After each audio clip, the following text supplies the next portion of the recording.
All right, all right, all right. What up, what up, what up? Let's pull up this sweet bad deck. Let's see here.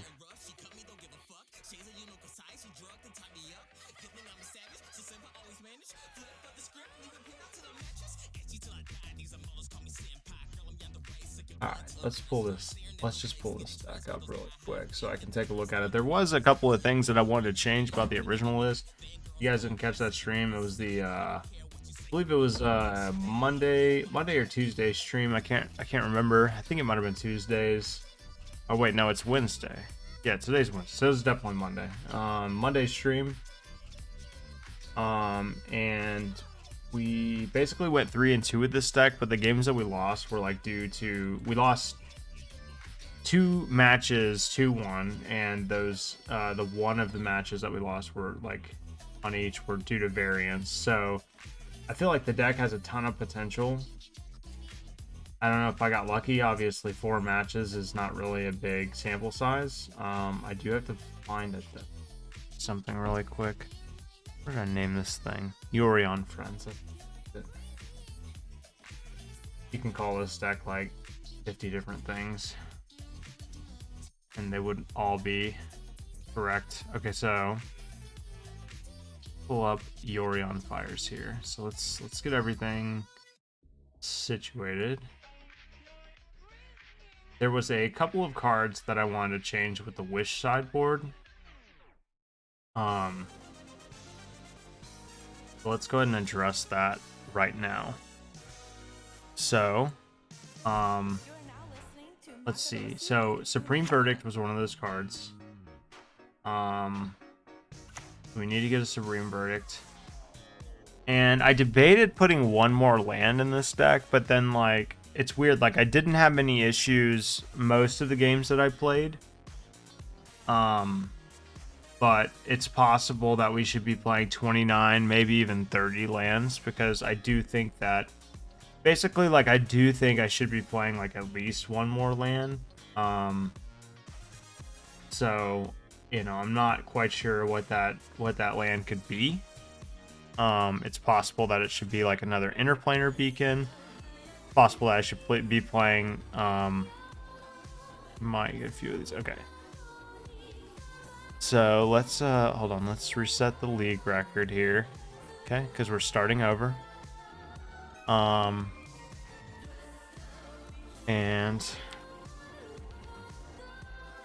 there we go. So looking at my last list, I do like the interplanar beacons. I think they're pretty important. I might just run another interplanar beacon. I could see like dropping a mountain, because it's not really 100% necessary. But we do need to drop a card for like lands. See, dropping a couple of birds maybe. Birds definitely came out a lot. I don't think this deck benefits a ton from... I even considered playing just ramp spells instead of the mana dorks. Like Search for Tomorrow comes to mind. But I ultimately decided that like we need to obviously be doing impactful things like relatively early on in the game. Because Modern is a very... and has been a very like powerful format. It's basically Legacy Light at this point, so we have to make sure that we're doing very impactful things early on.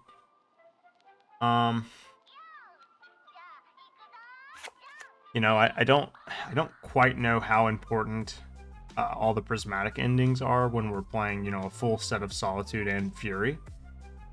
And these cards felt obviously very strong, especially with Fires of Invention, so I think I could probably drop a prismatic ending and run like another interplanar beacon. I don't think that would be too far-fetched.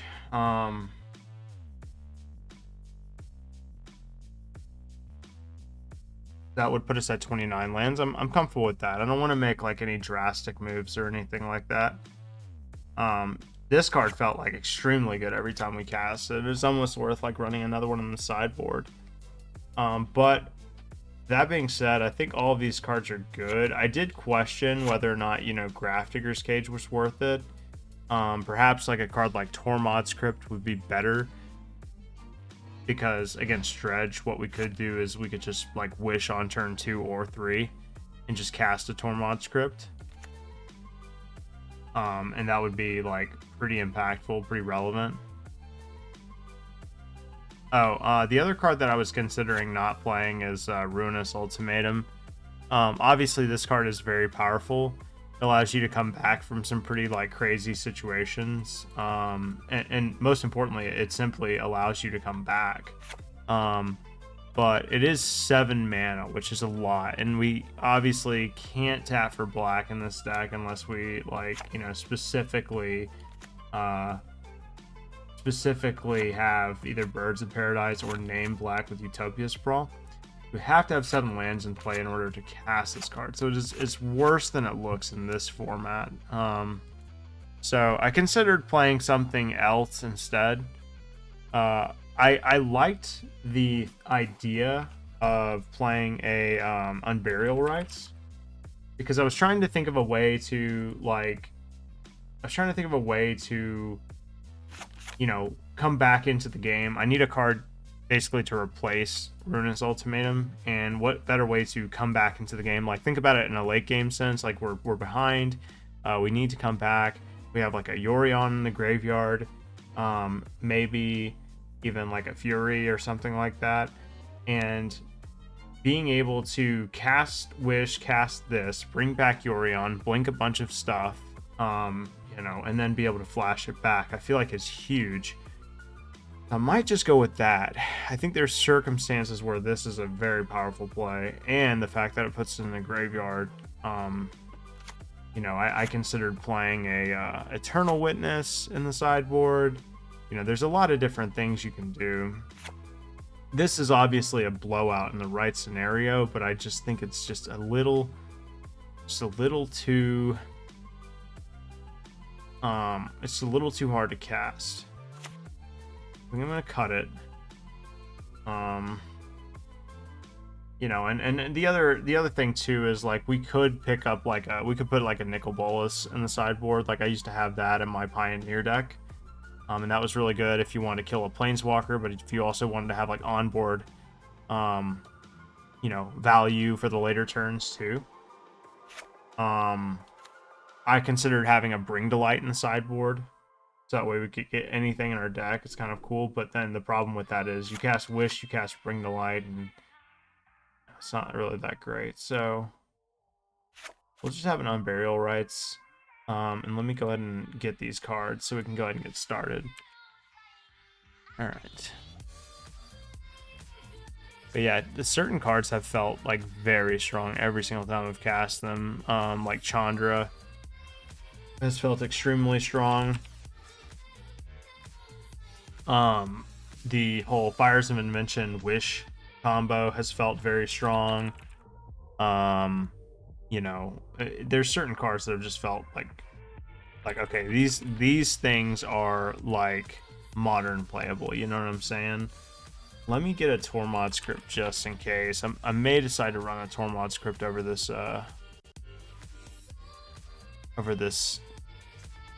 Grafdigger's Cage.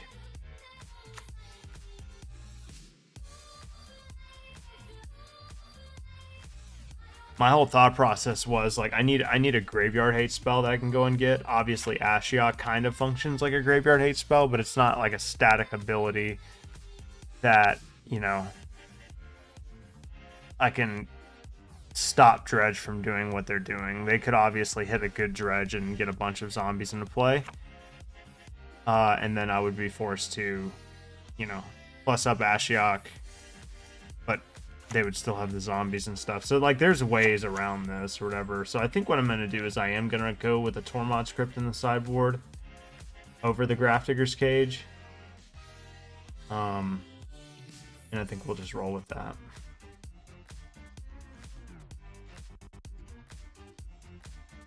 But other than that, I'm pretty comfortable with this. There's a few different versions of this deck I do want to try out. In my mind, I was thinking of like a Saheeli version that you can go and wish for, like Saheeli, or go and wish for Felidar, you know, things like that. And I think Felidar really functions well with this deck. Any deck that has like Oath of Nissa, like a bunch of planeswalkers and stuff, I think Felidar really functions very well with. I don't know.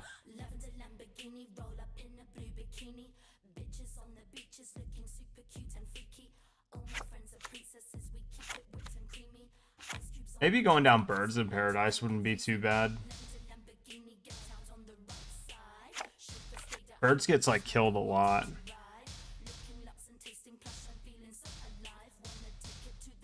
It basically, like, any one drop in a deck now is like just a huge liability because of Ragavan.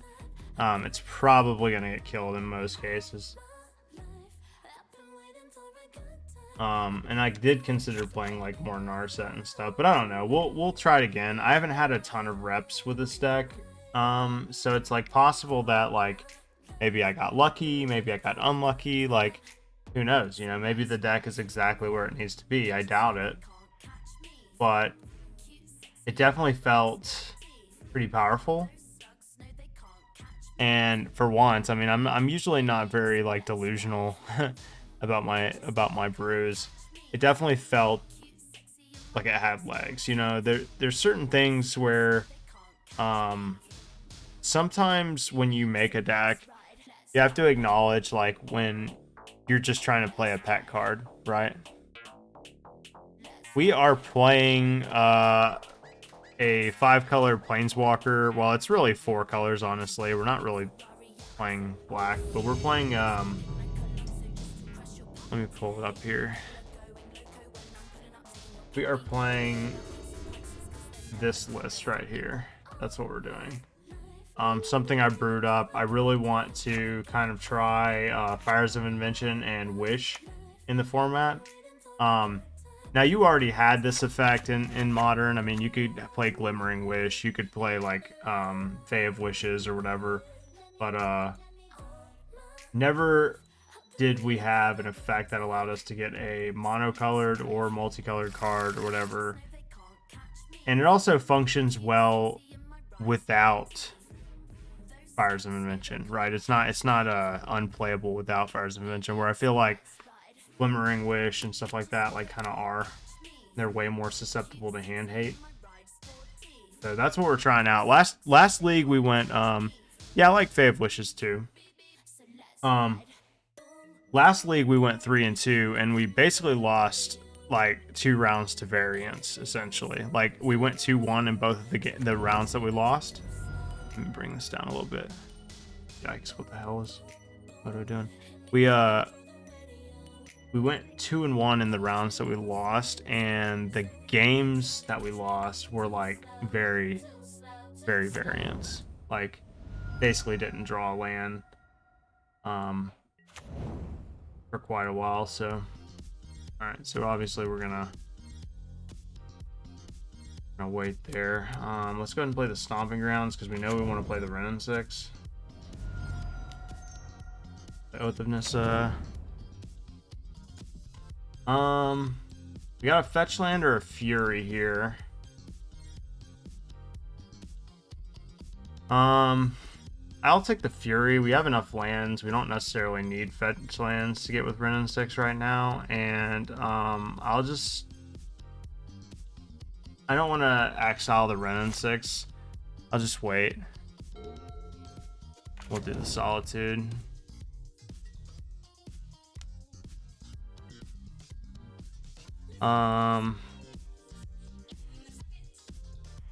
Yeah, there's some argument too to like just not doing this and just taking the hit from the monkey. But they might play a follow-up creature. I think it's fine. It might also counterspell this, which I'm also perfectly fine with, obviously. During Eldraine, I like to play Simic. The Simic pile that ran Small Adventure Package, Fae of Wishes, Brazen Power, or Lovestruck. Beast and Elder Gargaroth, Sublime Epiphany, and Great Hinge on top end. It wasn't very good, but I could grind Mythic with it. I missed some of those cards. Melee Sublime Epiphany, what a cool card. Was that the yeah, I know what I remember Sublime Epiphany now. Yeah, that was kind of a cool card. Should I play around Blood Moon? Just in case. I mean, we do have an Oath of Nissa out, so it's really not that big of a deal if they do play Blood Moon.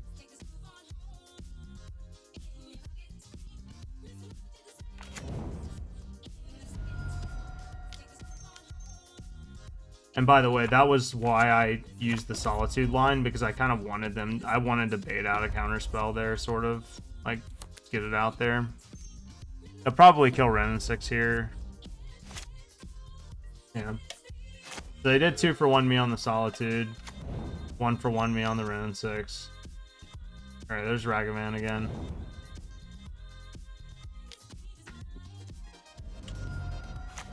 Alright, they exiled an Interplanar Beacon. That's good for me.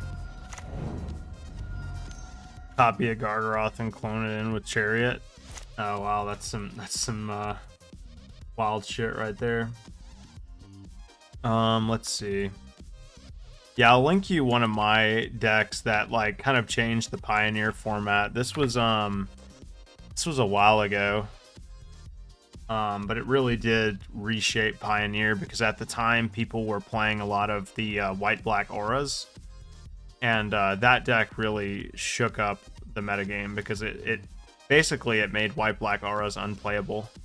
But it's one of those things where like you did it right. You cracked the format for like a few weeks, and it got a lot of attention and a lot of hype, and then people figured out that a better version of what I made was just Lucifiers in Pioneer.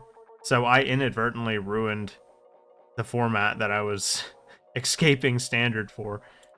Anyway, this is kind of like awkward, so I think I'm just gonna play a Steam Vents here and just pass, I guess. I could put the Yorion in my hand, I suppose, but I don't know, right now there's just not... Yeah, they're just gonna keep tapping me with Ragavan. Luckily they don't have Delirium yet, so there's that. Arbor wasn't gonna do anything for me anyway. Yikes, neither is Flooded Strand though. I might be in trouble.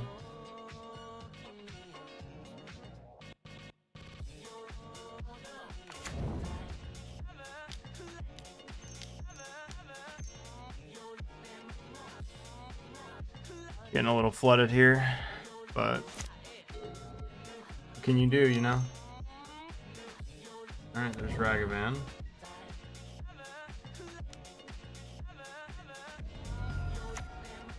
Matic ending.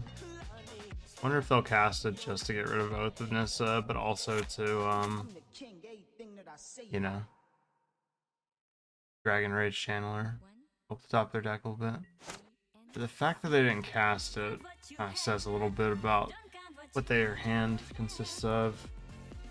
I can hard cast a Fury here and run it into a counterspell. I don't really like that plan too much. But if they're wise, if I evoke Fury, they don't counterspell it. They just let me kill Dragon's Rage Channeler and then just hold up a counterspell for Yorion, because they know that we have that in our hand. I think either way, I'm like kind of dead to a counterspell anyway.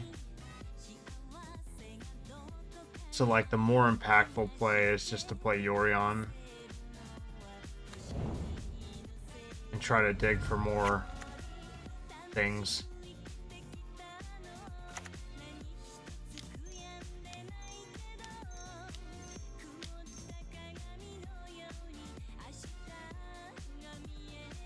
Because, like, if I play Fury, it loses to Bolt and... Yeah, they have Archmage's Charm. Yeah. Fury loses to Bolt and a counterspell.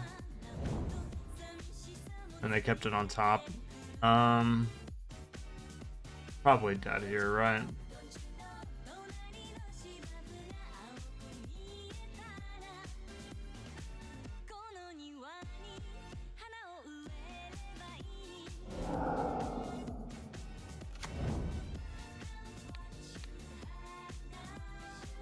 I don't actually think this is going to be impactful, but, you know, we're getting flooded, so...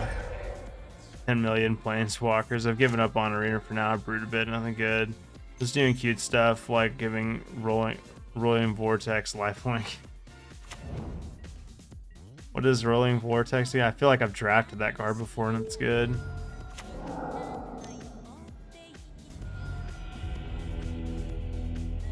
Oh, yeah. That's the burn sideboard card. Yeah, that one's pretty cool. Giving it lifelink. It's pretty funny. Alright, so our opponent's playing a, you know, Murktide, Ragavan deck. So, like, with a Wish sideboard, obviously, you don't want to bring in too many cards. The only card we really bring in here is Veil of Summer. And I'm literally just going to cut 3 Mana Dorks because Mana Dorks are just lightning rods in this matchup. I don't really have to bring in anything else. I just have to resolve like relevant spells against them. This hand's good. There's a possibility that they play Blood Moon against me. So I'll keep that in mind. I'll probably shock this in and just cast this Arbor Elf.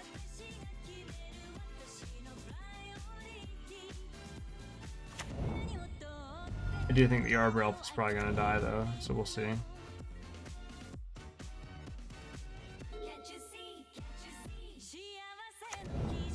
This is one of the reasons why I kind of wanted to cut the Mana Dorks in this deck and just go simply go for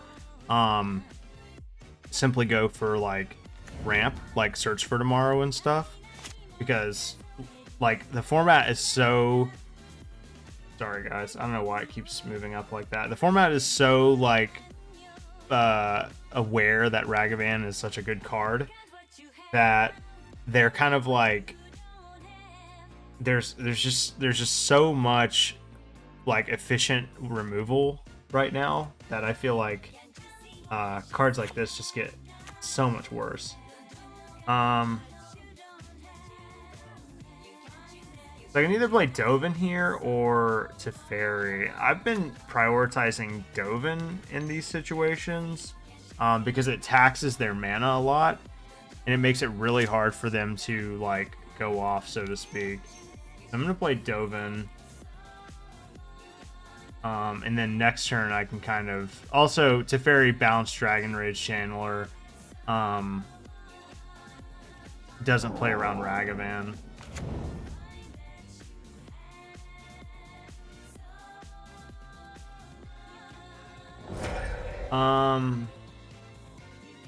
Top or bottom?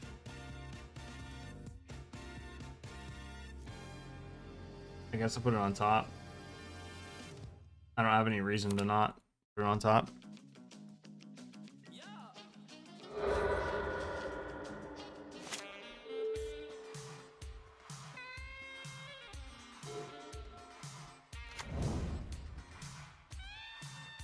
I'm assuming it's going to run into a counterspell now.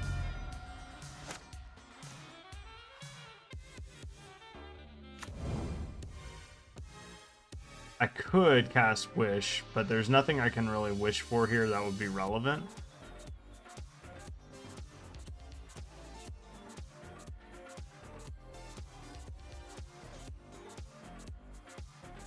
Oh, I thought I put... I thought I put Tormod script in my sideboard. Anyway, this is going to get countered, but... they know about the Dovin? I mean, I don't know. It's hard to say, like whether or not we should run it into the counterspell or not. Hey buddy, what you doing? We could have also waited a turn and played around Spell Pierce, but again, I don't know.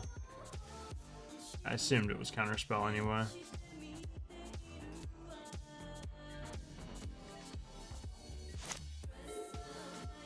They put Archmage's Charm into the graveyard.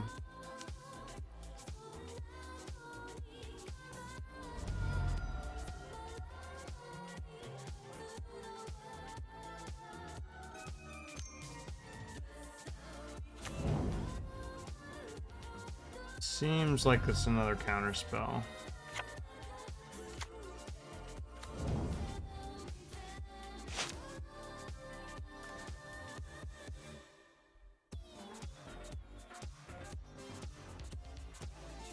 Nothing for 2 mana.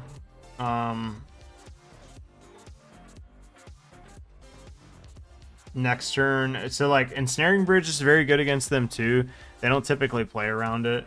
So like if all else fails and like they, you know, counter this Teferi and all this nonsense, like I can just wish for Ensnaring Bridge next turn and they have to have another counter spell for it. Otherwise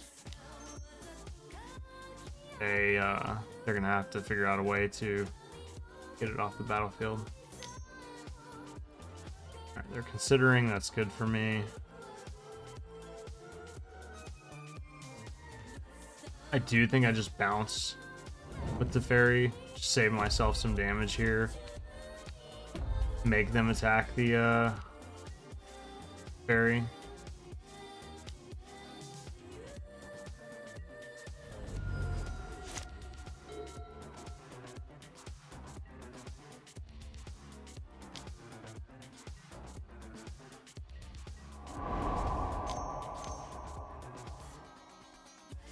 Sure.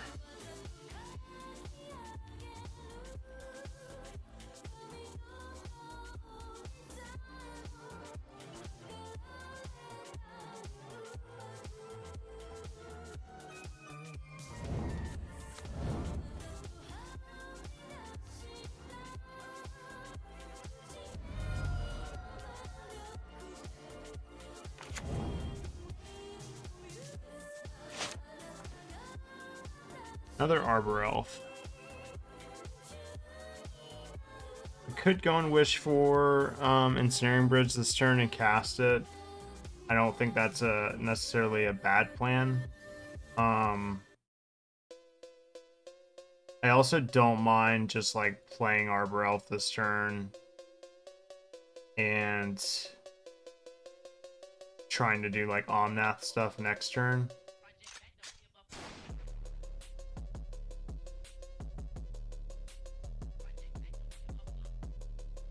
Can't do Omnath stuff this turn.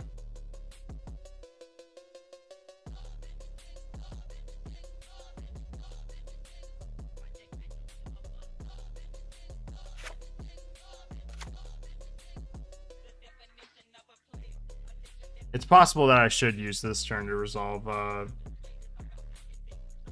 Ensnaring Bridge, but you know, we could always just draw another wish if that's the case. It's just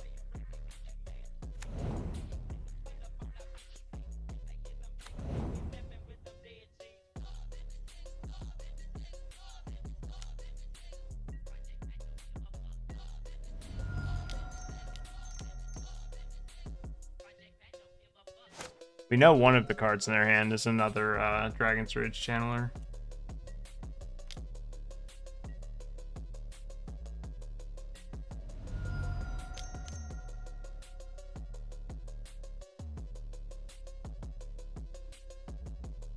They put Unholy Heat into their graveyard. That is interesting.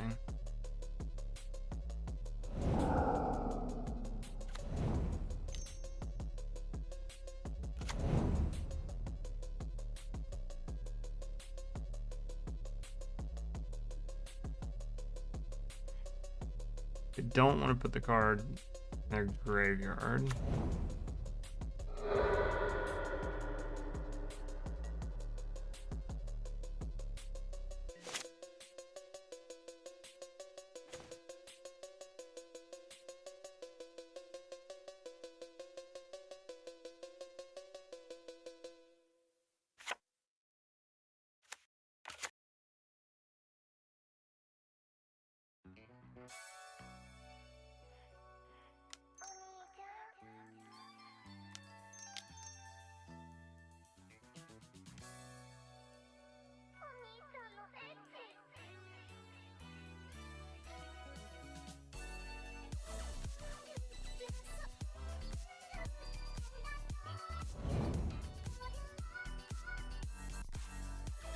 Wonder if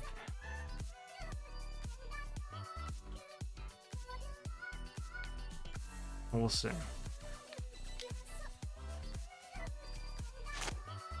They might just be saved, like if they did draw a counter spell, they might just be saving it for whatever spell I try to resolve off of this. But we'll see.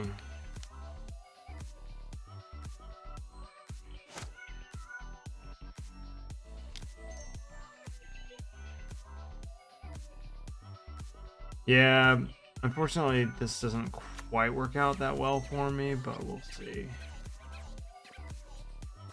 Shit, what? No. No, did I fuck that up? Oh no. Hold up. What if we instead of casting Omnath, since I fucking tapped wrong somehow, felt like I was so persistent with it. What if we like just cast Time Warp here or something? No, we can't do that. I'm fucking. I'll tell you what. I'm gonna go with my original plan. I'm gonna cast Ensnaring Bridge. I feel like they have a counter spell anyway. It might not though. Okay. Yeah, I kind of did want to, I don't know, I wanted to resolve that Omnath, but you know what? Then again, maybe that wasn't the right play anyway. There's not a lot of cards they have that beat a Ensnaring Bridge, to be completely honest.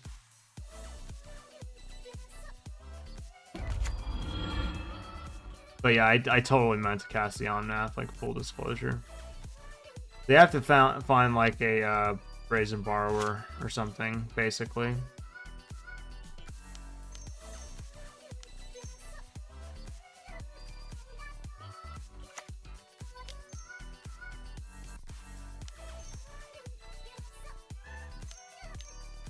Alright, they did draw the counter spell, fortunately.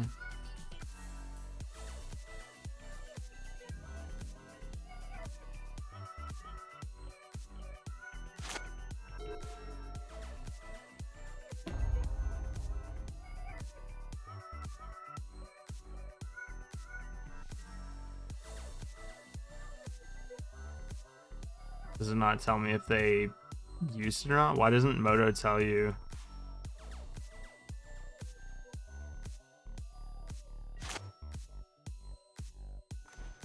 I feel like Moto doesn't do a very good job of like telling you if they used the... I thought it did though. Maybe they did. I just ended up with a land anyway. Trying to see if they actually like used the Jace ability or not. They may end up having me here though. They're clearly digging for like a Brazen Borrower or something to bounce this.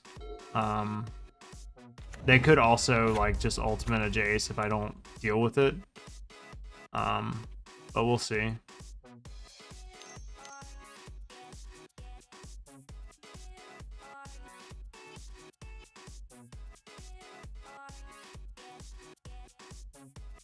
We'll see what they do.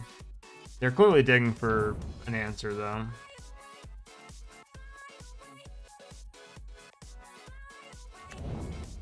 It's kind of absurd how deep this deck can go if you let it goldfish, though.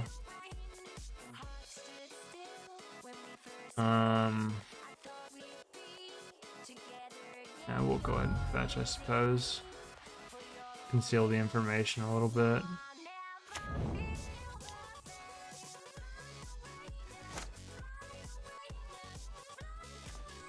Prismatic Ending. Clearly we could hit Jace with that.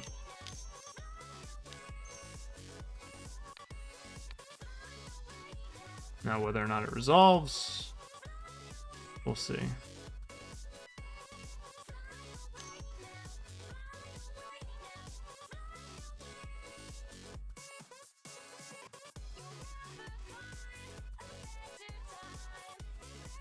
Alright, well they're keeping the card on top, whatever it is.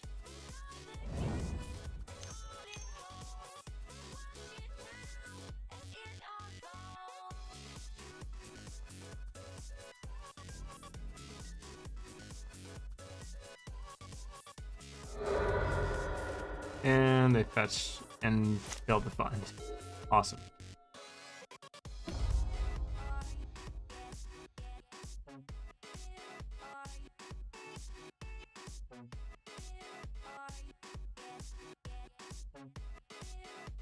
So here's the thing I don't understand. It's saying that they're activating Jace, right? But it doesn't say whether or not they chose to put the card on the bottom or not. So I'm assuming if they didn't do it, they're not putting it on the bottom. Why did they dash this in? They can't attack with it. I'm confused.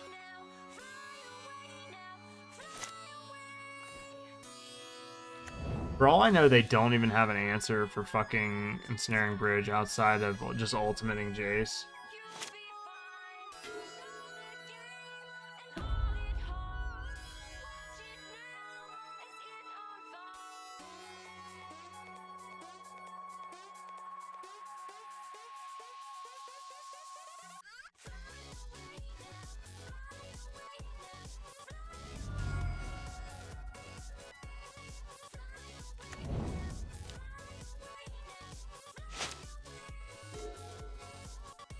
Pretty good draw.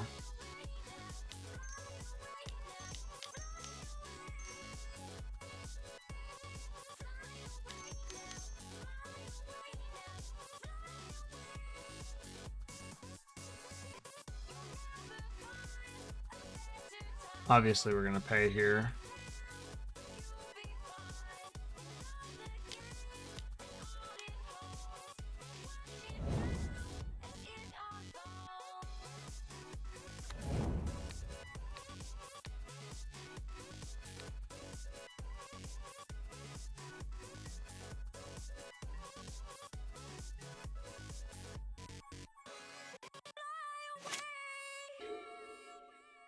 I assumed Fury was gonna die there, but we'll see.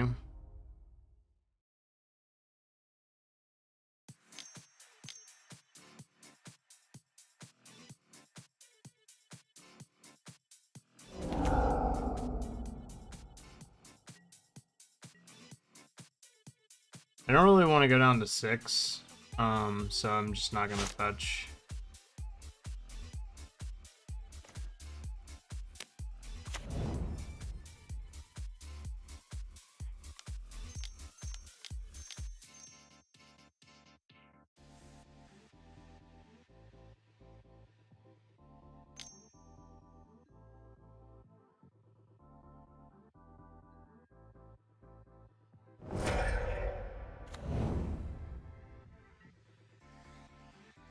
Yeah, this is kind of awkward. Like, I don't really particularly feel like they did anything like amazing. I just think that we caught a little bit of bad variance in game 1. I mean, game 2, I don't know. Like, game 2 seemed like they had the cards that were needed for sure, but like the subtlety was pretty good. So they just, what are they, just ultimate Jace? This, yeah. We'll see if they ultimate it. They might not. Let's see. It might be greedy and just plus or something.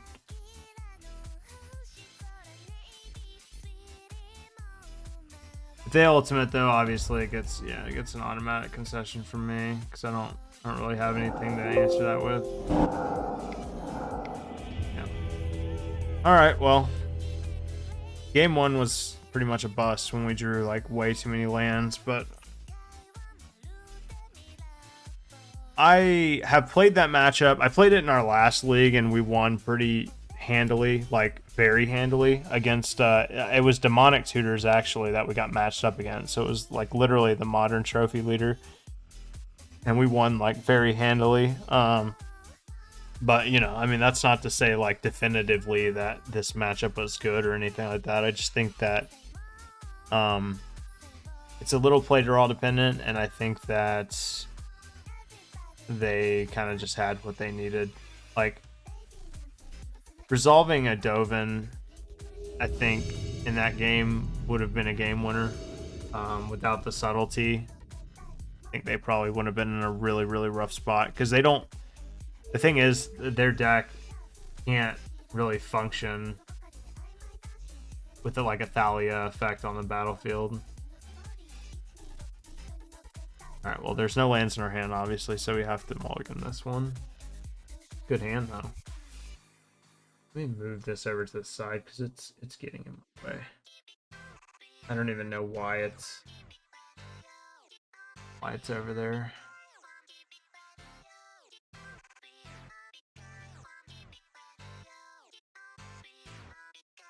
Get out of my way, you piece of shit.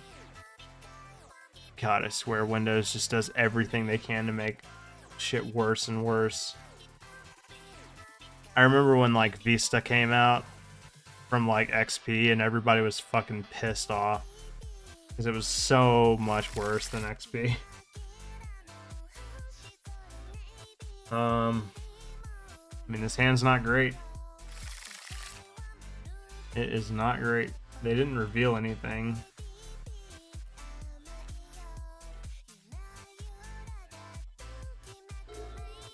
We'll play the Sacred Foundry tap first. Alright, it's Amulet. And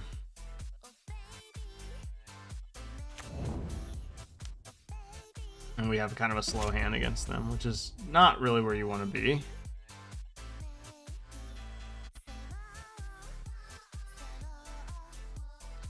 We do have a Fury in case they cast Dryad here.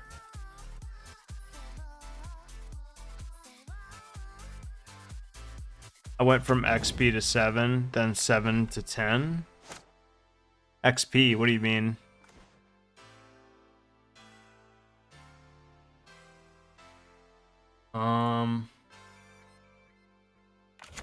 I don't think I need to be conservative with my mana here. We'll just get a breeding pool.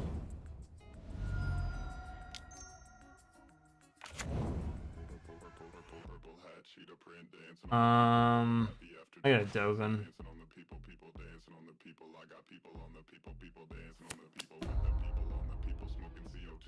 We might be fucked. We'll see.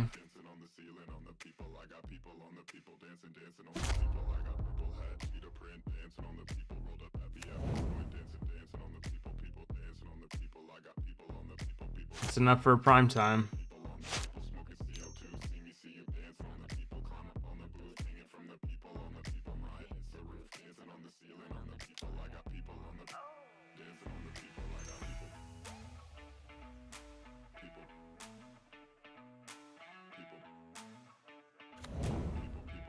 They get a hasty prime time. They may have more stuff to cast depending on, you know, what lands they get and shit. I always wait because like I here lately, I don't know if it's because of how powerful Amulet is, but here lately I've been getting like more and more people on their own summoners packs. They just like for some reason don't think about the cost of summoners packs, and you can sometimes just get them on some weird shit. I'm not saying my opponent's gonna do this. It looks like they're going to get another prime time or a Chancellor. If they play Chancellor or whatever that card is, we'll see. It looks like they're gonna go get the new card. I forget what it's called. Oh, they're just gonna get Dryad. Okay.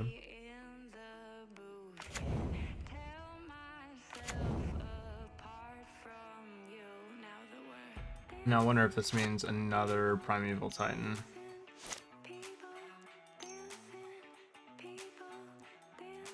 Garen was pretty crazy, wasn't it? If this is another prime time.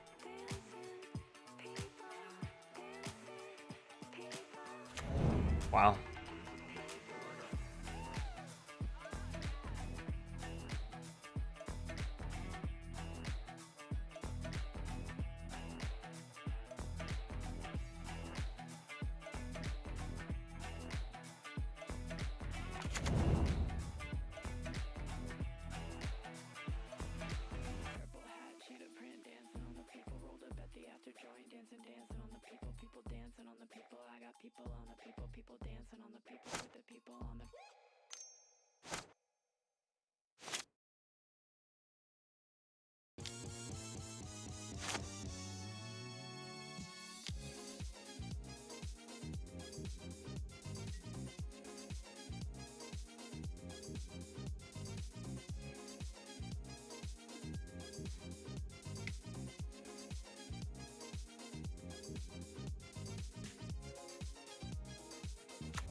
Alright, against this deck, I'm not going to bring anything in.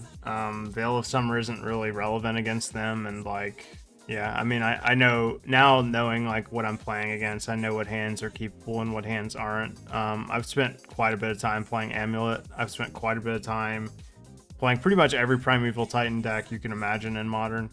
So, you know, I know exactly what this deck's like pitfalls are and stuff. You know, throughout the years, it's obviously gotten a lot more consistent. It used to just lose to itself quite a bit. It is a very hard deck to pilot, so credit our opponent for that. But it is absurd when you get the right draws. It's certainly a high ceiling deck. Like, if you're looking to play something that's just like ultra powerful and it has like some pretty crazy starts, I mean, with the addition of Urza's Saga, I mean, that deck is like pretty fucking good now. But that being said, like, we basically just have to resolve a Wish into a Blood Moon. And there's quite a few other cards that are really good, like Unmoored Ego naming Primeval Titan. Very, very good. You know, the fact that they can't interact with this Ashiok is pretty good against them. We'll see.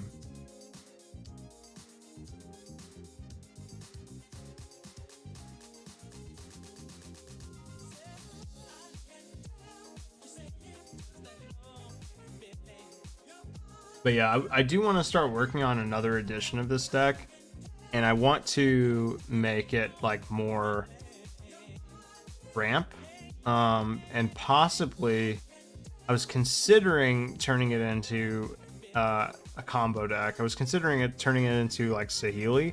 I could definitely see it being like Saheeli, Felidar, Sovereign, because I think Felidar is really good with like Yorion decks, obvious reasons. This hand is faster for sure. It's got a turn 1 Arbor Elf. It doesn't have any interaction outside of that. We would be banking on drawing some interaction here. This could be a trap.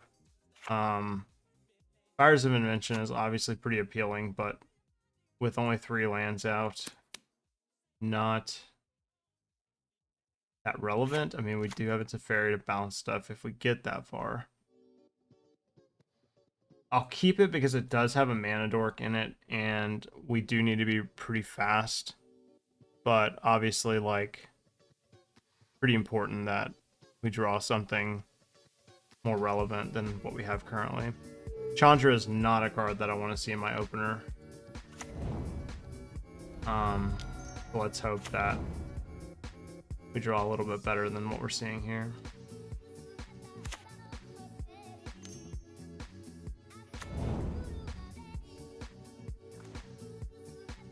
That was a pretty good draw. We definitely are going to remove that. And shock here. I'll gladly shock.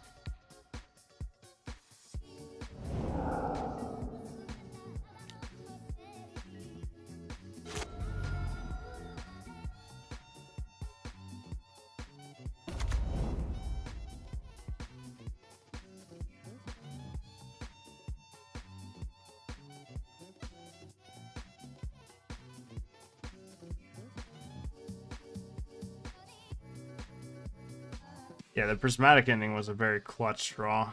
Pretty lucky, if I'm being honest.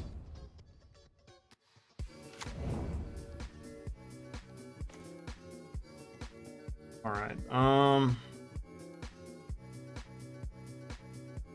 cast fires.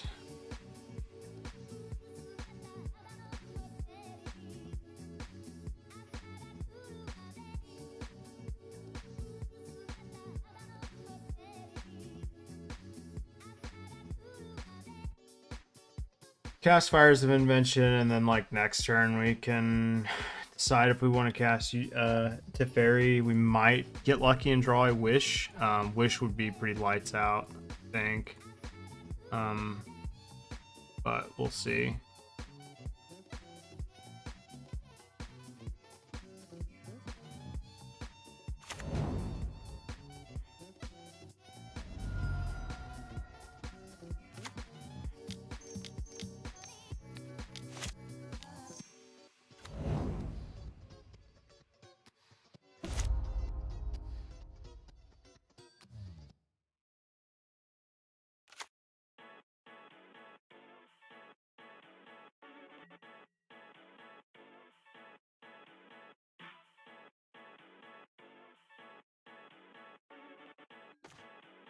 Okay, pretty good sign that my opponent didn't cast anything. Obviously next turn they can go and get a amulet, which is unfortunate, but it is what it is.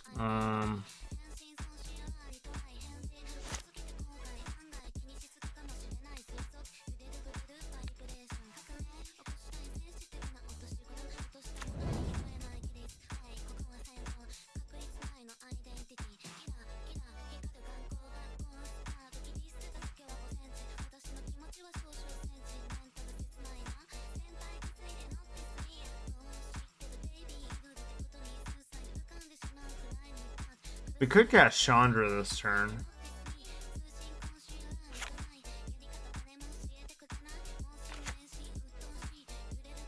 I think Teferi is like higher impact.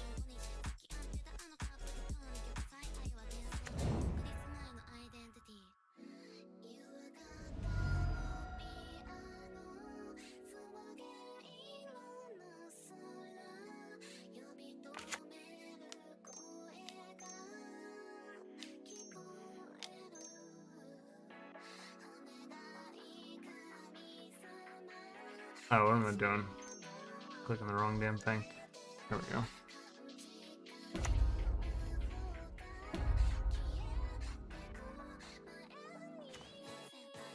Alright, Fires of Invention, obviously not the card we're looking for here.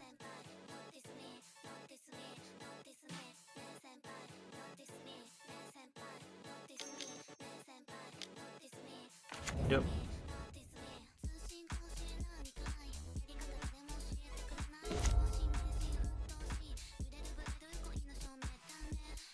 Don't kill me.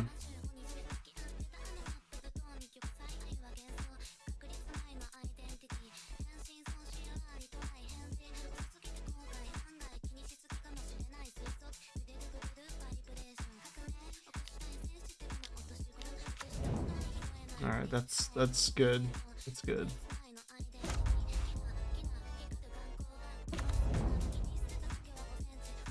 This is the like variant side of Amulet that's like not so great.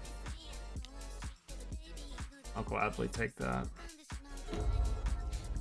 Oh, very, very good.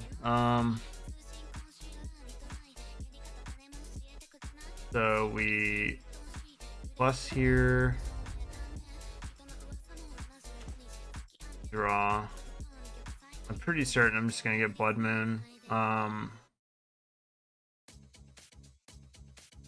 I could get Time Warp and take an extra turn.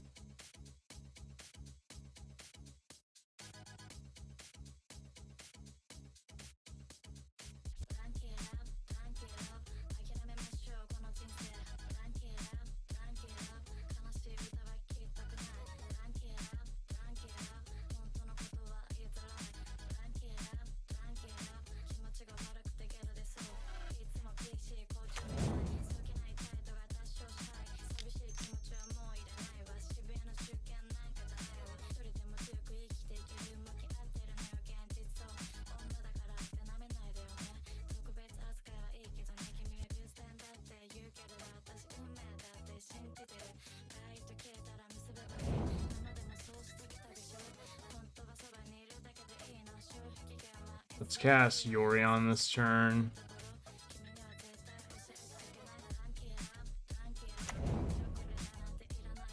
Go like, let's see, so we'll go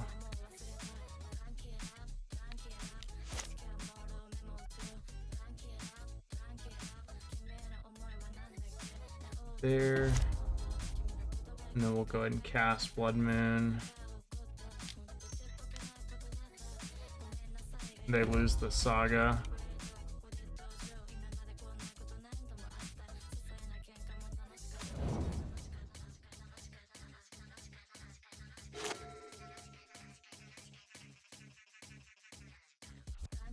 They do have that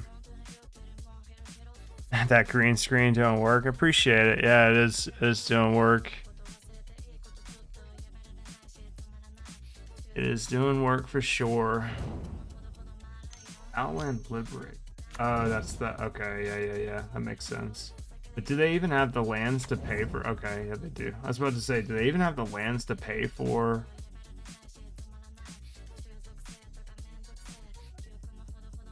Yeah, I love the green screen. It's awesome. Definitely makes things a lot easier to manage. I think this turn's just going to be a simple Chandra.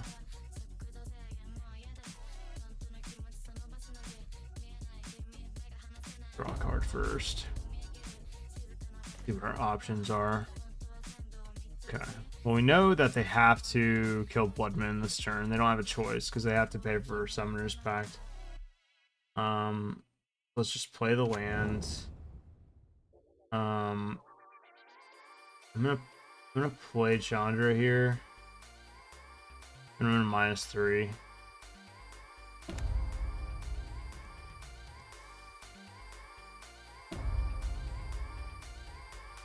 And they'll activate this in response to kill a Blood Moon, which makes sense. Kill everything except for Yorion.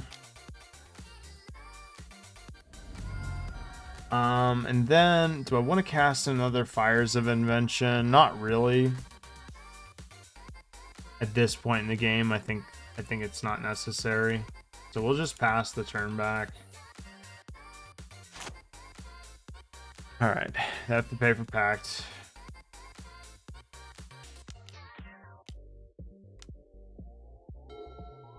I'm in a pretty good spot here, though.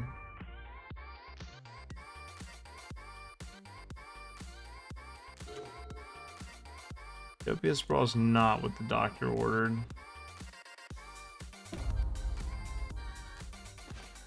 Neither is Wooded Foothills.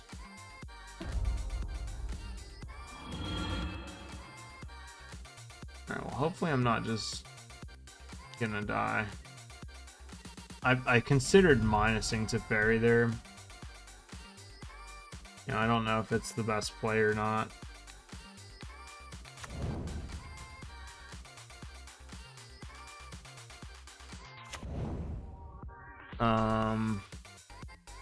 I don't know. There's a possibility that with the right cards they win here. There's a very good possibility of that. It's the unfortunate thing about whiffing so much. Yeah, so they get Prime Time. They get Primeval Titan. They can attack this turn, but they can't really do anything else. I'm gonna assume that Primeval Titan is gonna hit to Fairy. If I had to guess. They get Slayer Stronghold and Boros Garrison attack.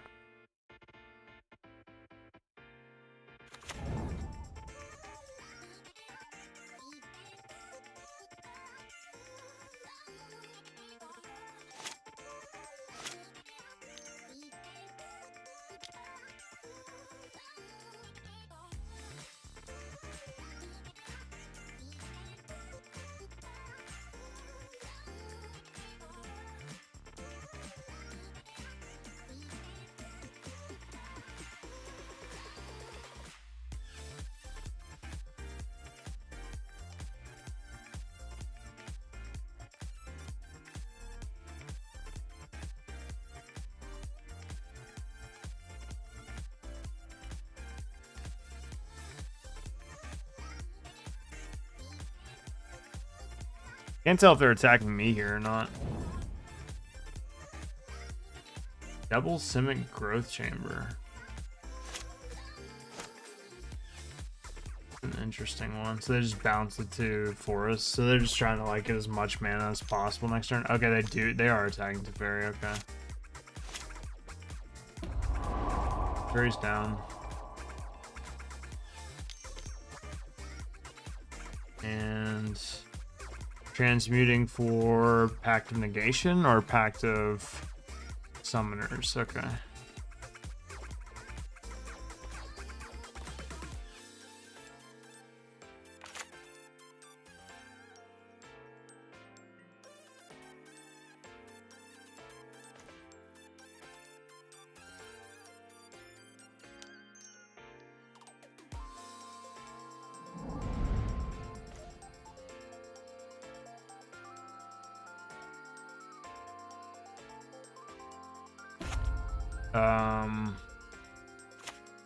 They get a Summoner's Pack next turn. I can exile the Amulet. That, I mean, that's not gonna really help me too much. They can still get Prime Time, cast it, give it haste, but they won't be able to do like Sunhome.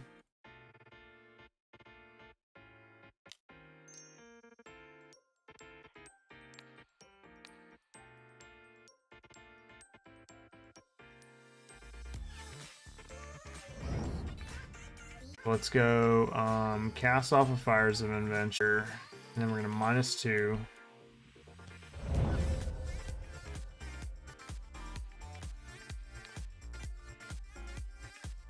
Kill that, exile it, attack.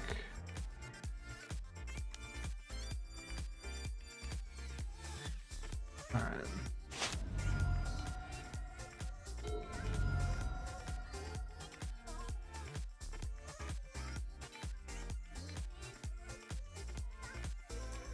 It's gonna be a lot harder without an amulet. You get Dryad of Elysian Grove, so I wonder if that means they have like a Primetime and a Dryad in hand. I'm not quite.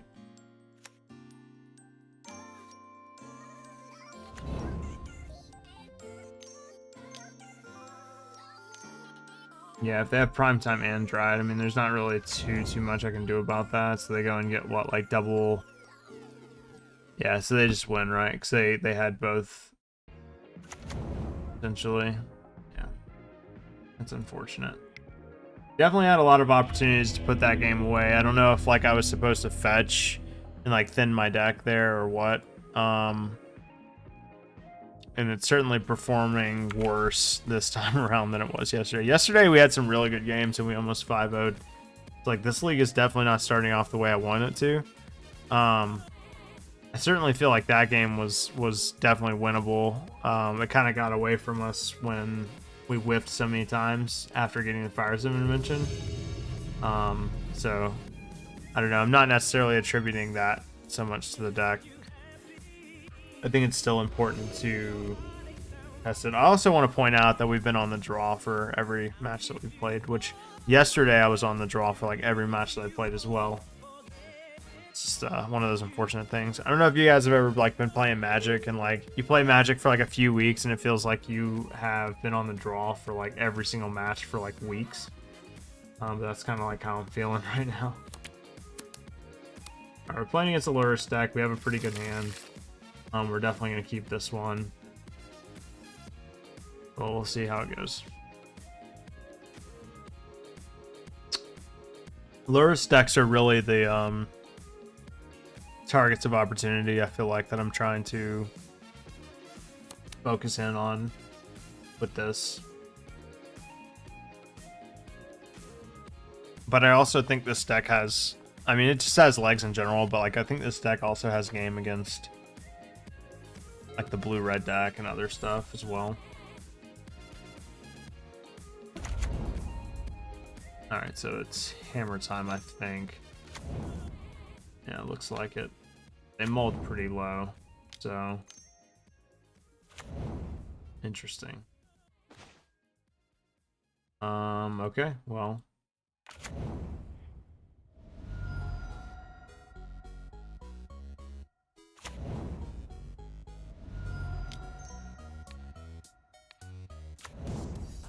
A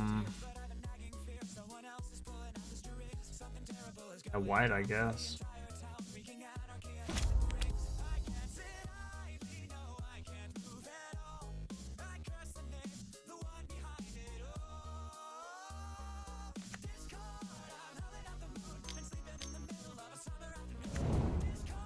Sure.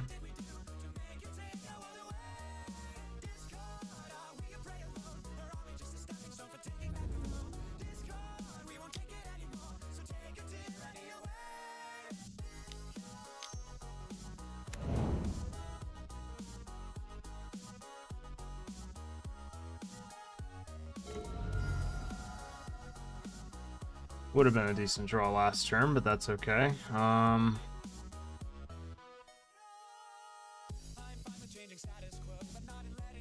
I think I just play Dovin here and plus up on the Memnite.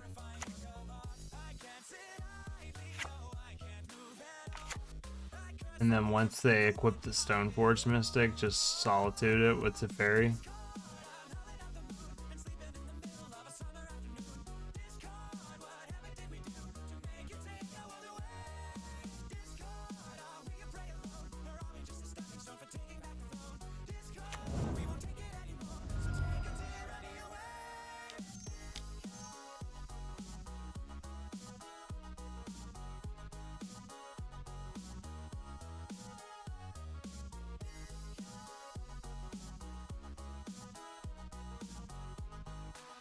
I feel like Dovin is pretty good against Hammer Time.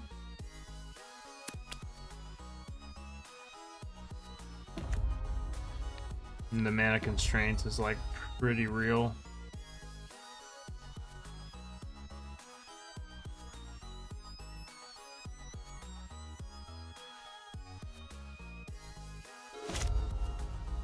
I wouldn't doubt it if they just make a token here. That would make the most sense to me, yeah.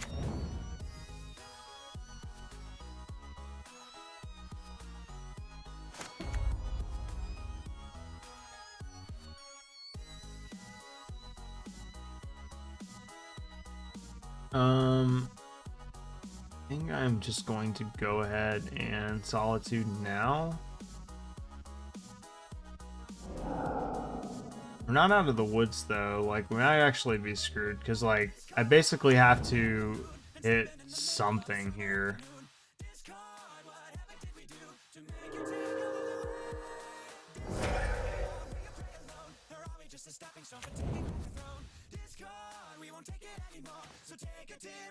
That's pretty decent.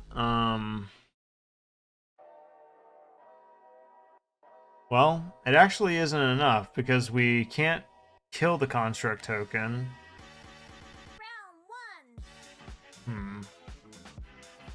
Alright, might be in trouble here. Is there even any non-creature, non-land card that I can reveal? I suppose Prismatic Ending is like really my only hit here, right? Prismatic Ending on the construct token. That's like my only shot.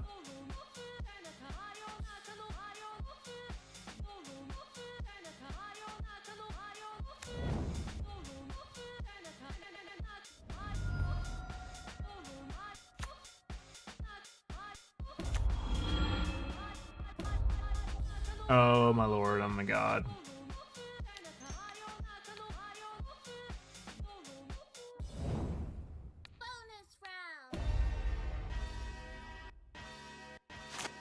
What a god.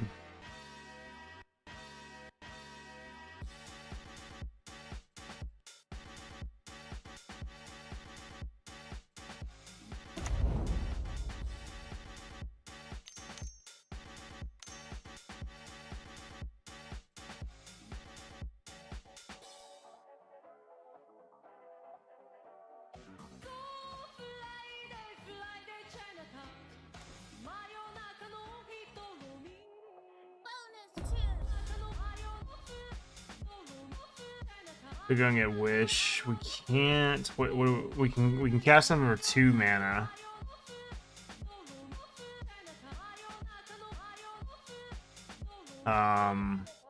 He's not really much. A Kataki we could cast. That's actually kind of sweet. So we wish for Kataki.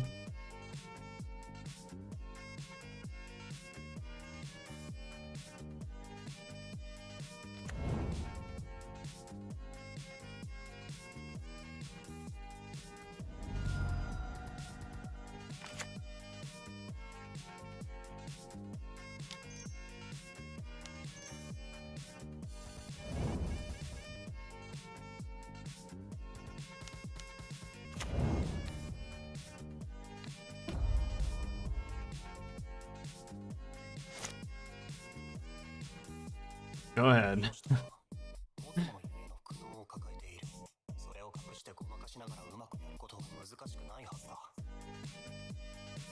Sideboard cards are pretty nice when you can just go and get them whenever you want, I hear.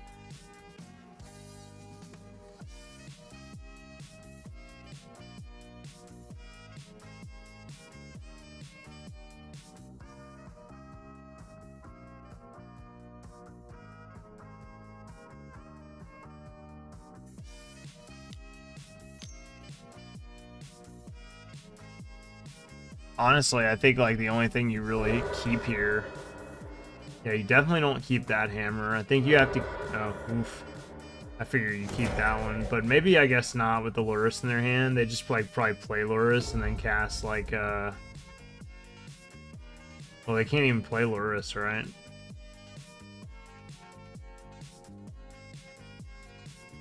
Yeah, I think they maybe didn't think that one through. They like tap the creature for mana, but they don't get to keep the mana.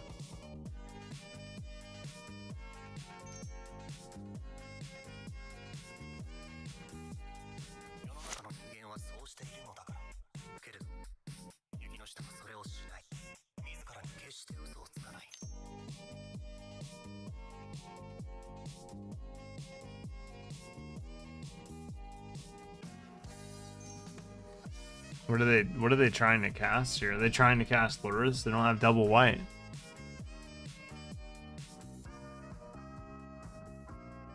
Kind of confused.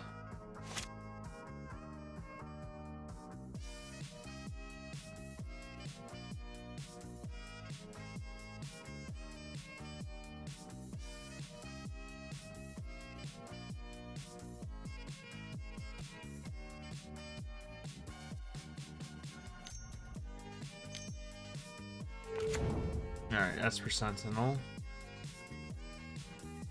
That is fine.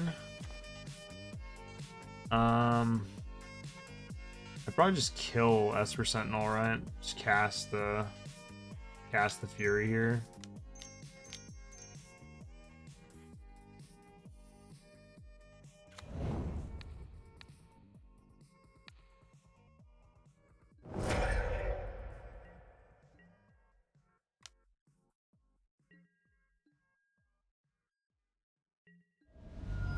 Now, what are they gonna do? They're gonna go and try and get another hammer, and they'll probably like animate Inkmoth Nexus here. So we do have to plus on Inkmoth.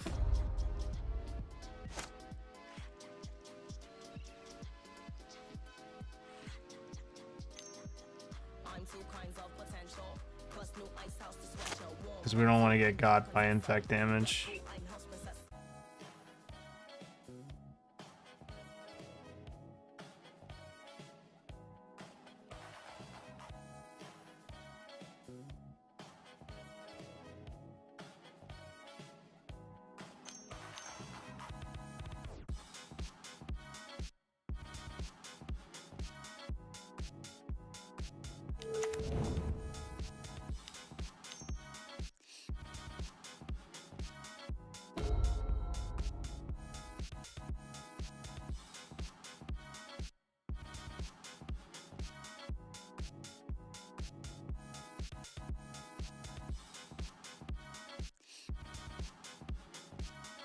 Dovin did work this game. Boy, he did work.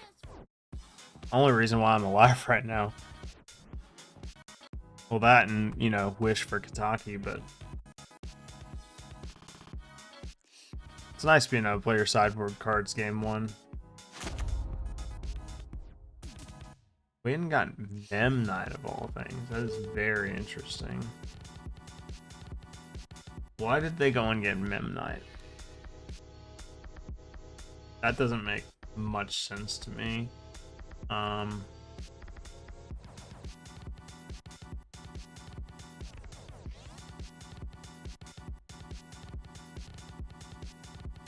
And going to 1 kind of sucks.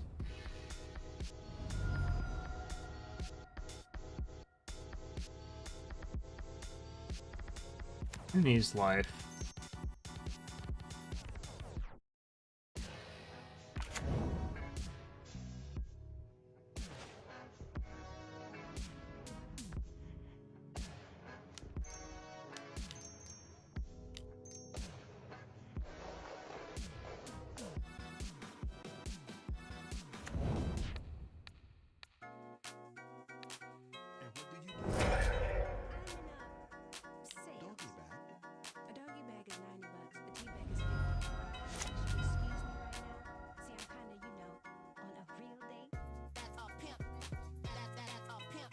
The only card I know about in their hand is Lurrus.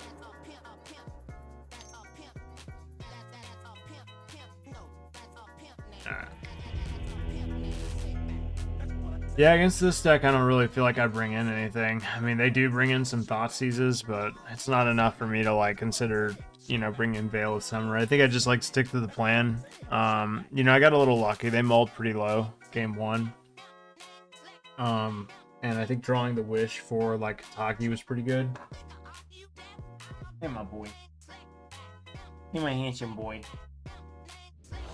My handsome boy. My kitty cat. How you kitty cat? Yeah. Little. Not little. He's a big boy. Where's my handsome boy, huh? My handsome boy. Nobody can even see you. You're so dark. You're so dark. You're a little panther. God, my cat's big.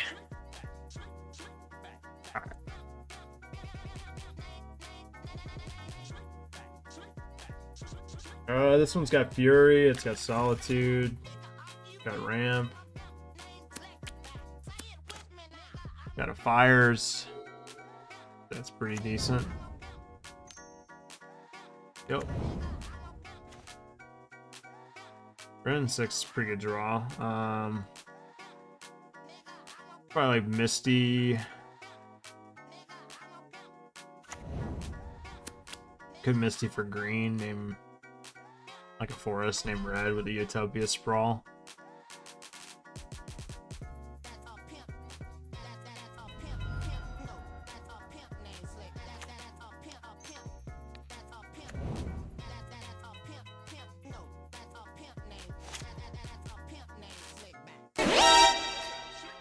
Oh, snap.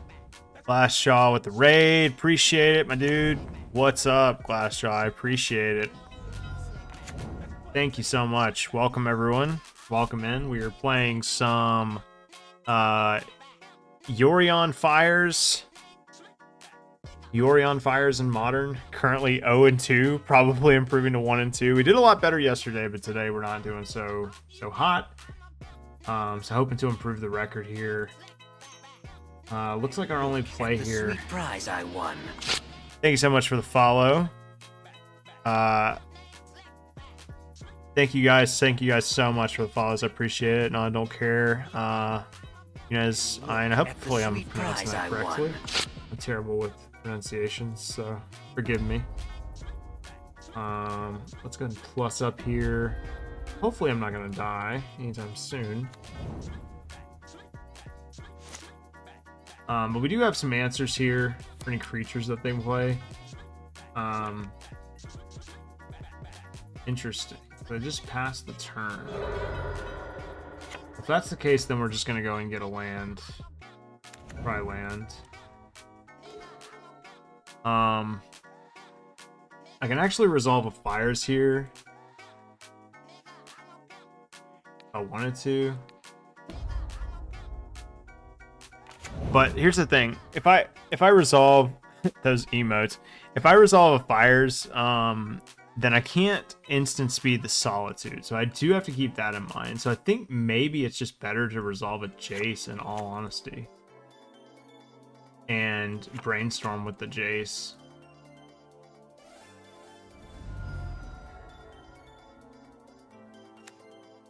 I like kind of don't want to resolve a fires until I'm like well ahead. Okay, so let's put Fires of Invention on top, and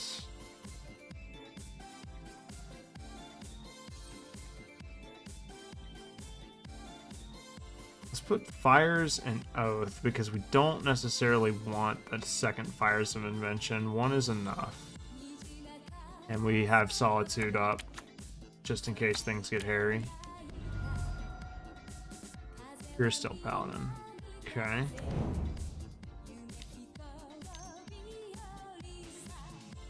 Yep, and this is exactly why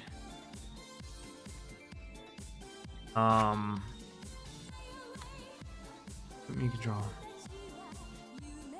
So even if we exile this, yeah, so let's just let's go ahead and do this now.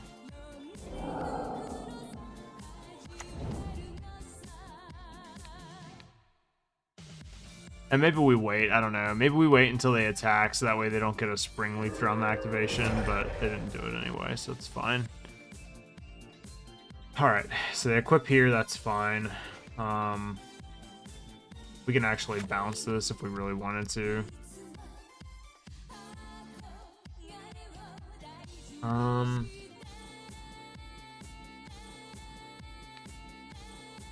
Misty here. We know the card on the top of our deck is another Fires of Invention.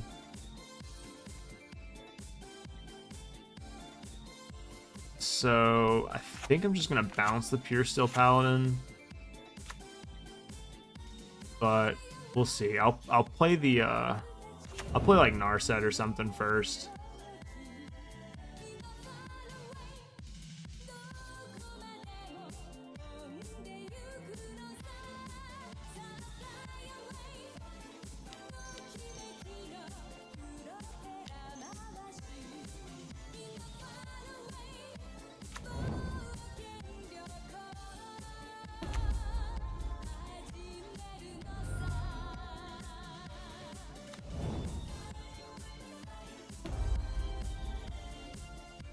Wish is a good hit. Let's bounce this and then pass the turn back. And then next turn we can wish for whatever. We can either go and get a Time Warp and take an extra turn. We can play Kataki. I mean, you know. I think Kataki is probably our best hit though. Alright, so let's get yet another Misty here. Play the Misty Rainforest. Plus up on Narset, I think. Get another wish. So that means that we do have a free turn.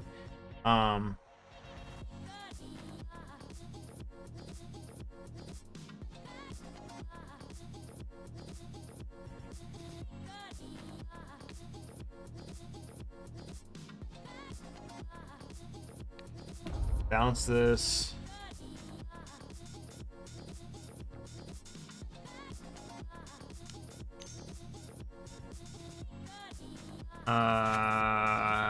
Sure.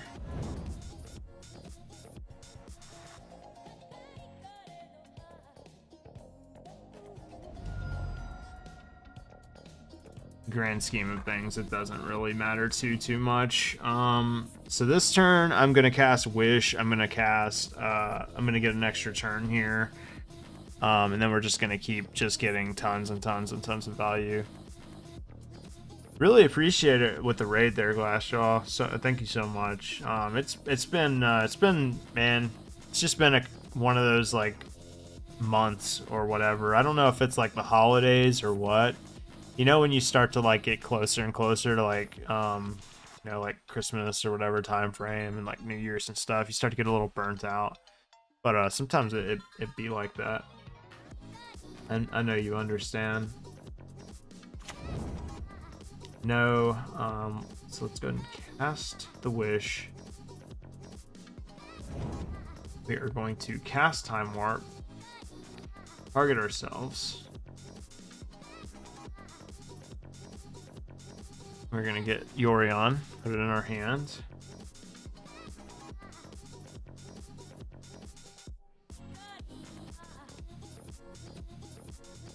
Alright.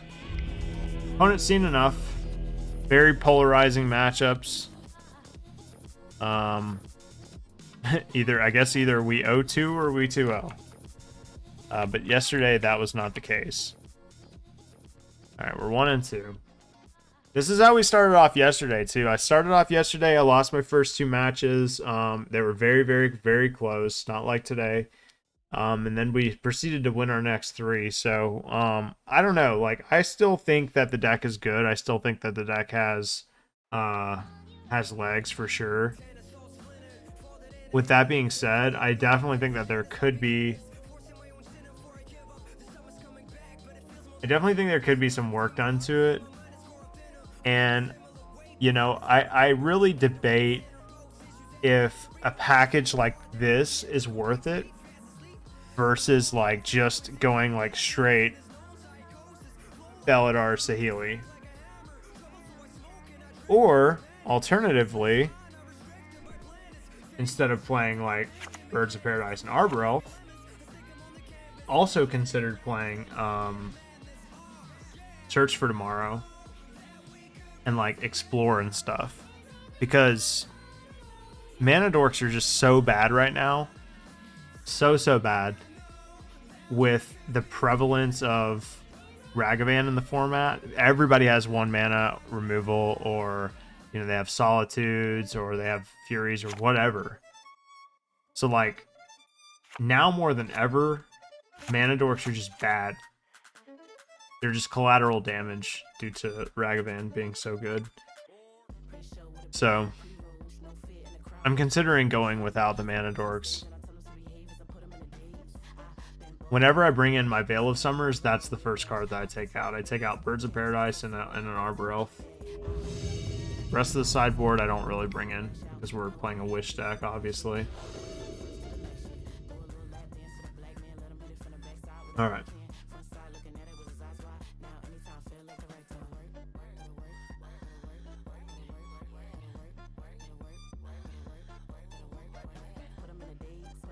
Opponent reveals no companion. This hand's a little slow. We'll keep it. It has double Wrenn and 6, and it has our colors, so yeah, I feel pretty comfortable with it personally. Now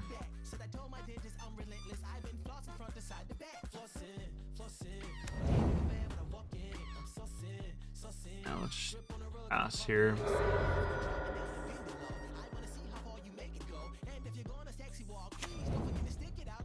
Triome. So I wonder if this means that we are playing against, well, it's the Sultai Triome, which is very interesting. Looks like another 4-color deck. Wouldn't be surprised to see a Wrenn 6 here, yeah. Plus,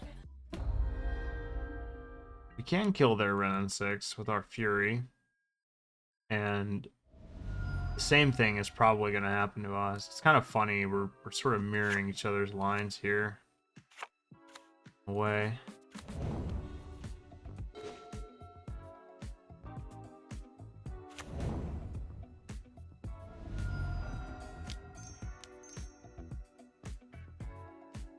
I wish I didn't have to waste my own Wrenn 6. Or my other Wrenn 6. Because I feel like what's going to happen is I'm going to get Furied. But that's okay, because we do have follow-up Planeswalkers. And I do think it's worth Especially if they're playing a 4-color deck, I do think it's worth getting rid of Ren 6.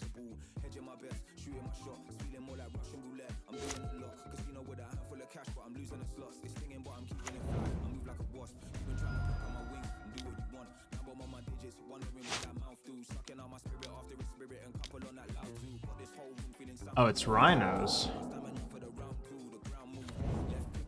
Oh no, it's not rhinos. It's something else. Okay. Well, that card is scary.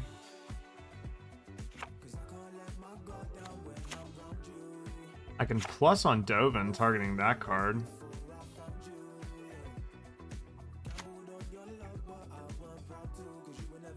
Kind of make them commit to the board a little bit. I don't want to. What I don't want to do is just minus Teferi and let it die to territorial, or excuse me, the Charlotte's agent. So let's just do this. We'll get a plains. I don't know if they're playing Bloodbraid Elf or not. It looks like they might be. You know, it's hard to tell. But this may just be like a domain value deck too. But in that case, I could totally see playing a card like Bloodbraid Elf.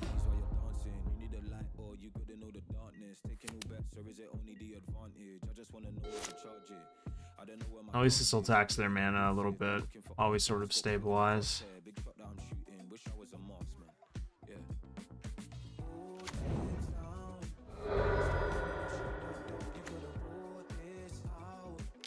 Yeah, I'm assuming this is Bloodbraid Elf. Yeah, Bloodbraid Elf into Lightning Bolt, which they cannot cast, of note.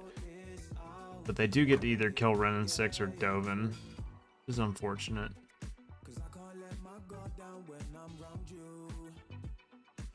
That's kind of nice.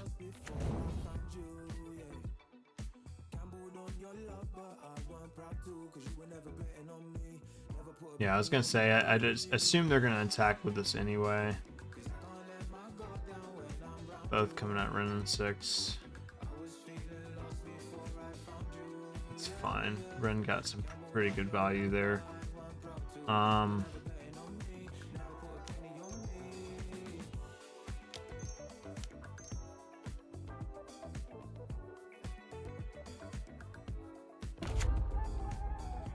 Let's bounce this. Yikes. Plus here.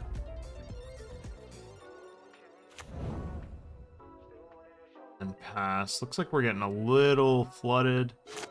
I definitely need to find something fast. Especially if opponent plays like shocking. So especially if they play another Cascade spell. Mantis Rider.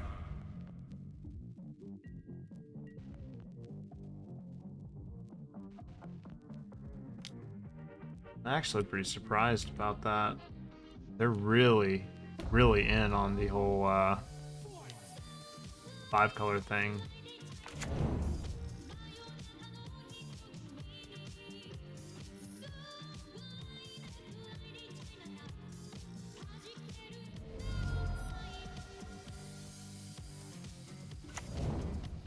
Not quite sure what our best draw is. Probably not Utopia Sprawl if I had to guess. We're looking at 13 damage on board. It's quite a bit.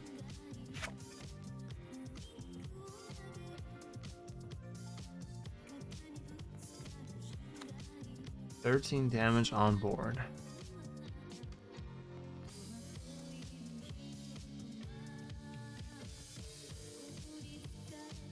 Assuming I would die if I just played Teferi and plus. Unless I hit specifically a Solitude.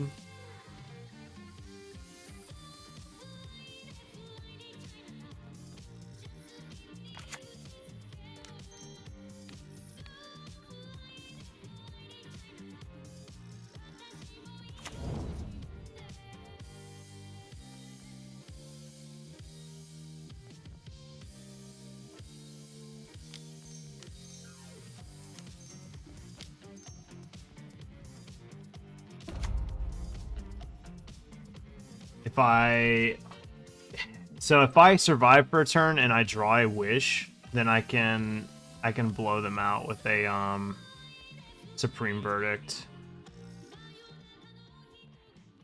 So I guess I'm just gonna do this. Try to survive. But we're not in a good way right now for sure. Definitely in survival mode.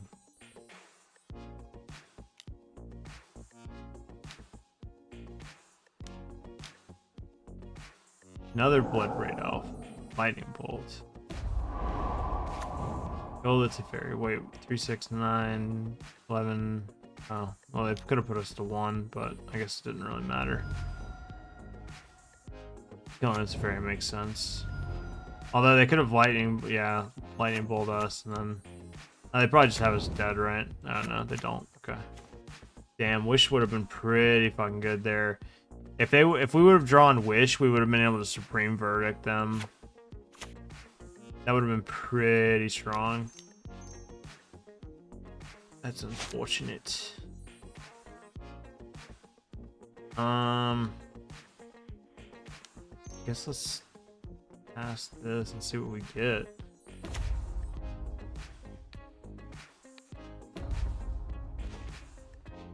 That's not gonna do it. Alright. Game 2. They do play... these types of decks do play like Stubborn Denial and stuff. Possible that we're supposed to bring in Veil of Summer to deny the stub.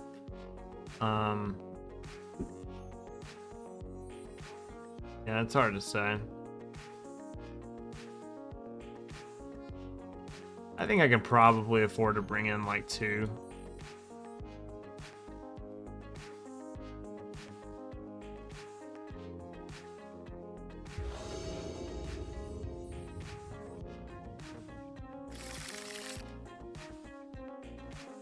Okay, pretty good hand. It's fast. We do need more lands. I think I can keep this one.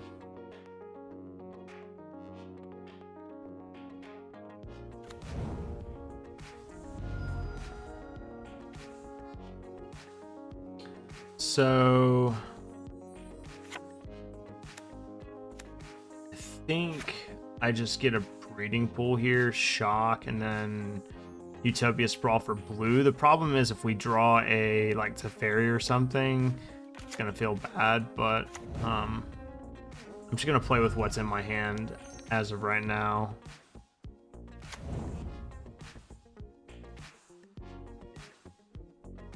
But yeah, with the Fires of Invention Wish, I feel like we're pretty safe. I mean, basically like what we can do is Fires for, or excuse me, Wish for Supreme Verdict and cast it with Fires out, and that puts us in a pretty good spot.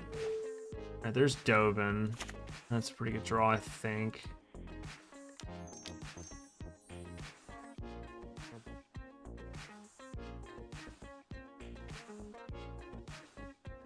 And they might actually counter this. I don't know yet. They play like Stubborn Denial. Yeah, like I said, they do bring that card in, so we knew it. We knew about it. We didn't know they had it, but we knew it was something they could possibly play.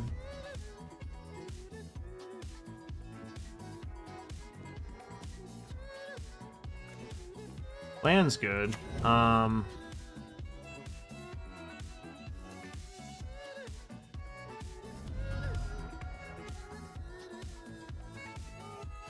Let's get a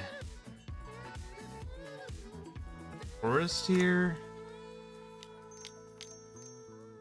and try to resolve a Fires of Invention.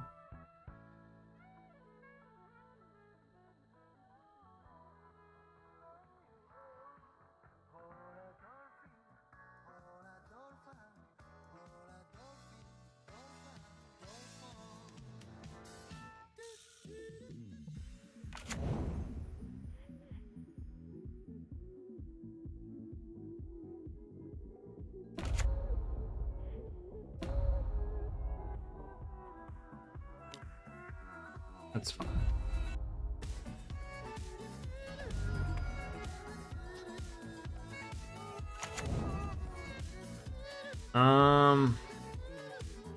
Get Ren and 6 and we can continue to hit our land drops. I think that's pretty important. So I am going to take the Ren here. Just pass it on up.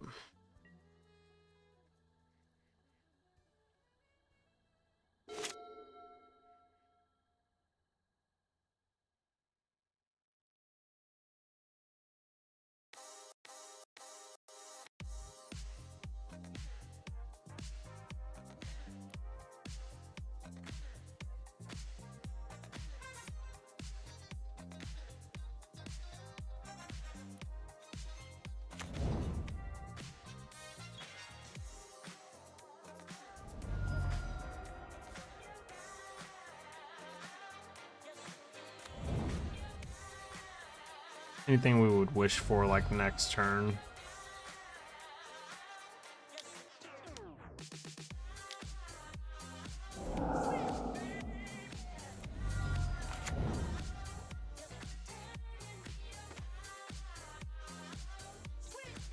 So we cast Ren 6 here.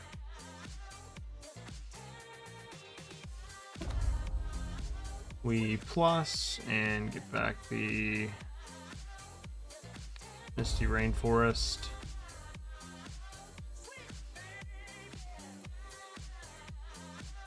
Play the Misty Rainforest. You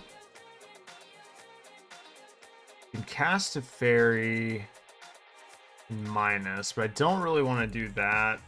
I'll just go ahead and cast a fairy here.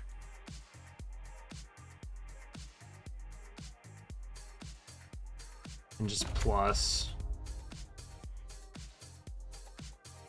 I could technically minus on Shardless Agent. It wouldn't be terrible, especially considering like when they play Shardless Agent with Teferi in play, they don't get to cast the spell, which is pretty cool.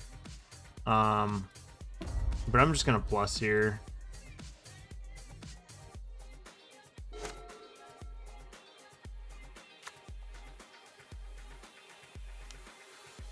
If they play Bloodbraid Elf, they don't get to cast the spell, so that's nice. Cascade doesn't work well with Teferi. Alright, they're gonna Travel Flames to Teferi, which makes sense.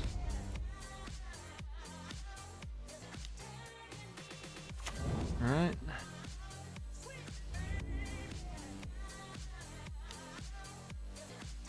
Sure.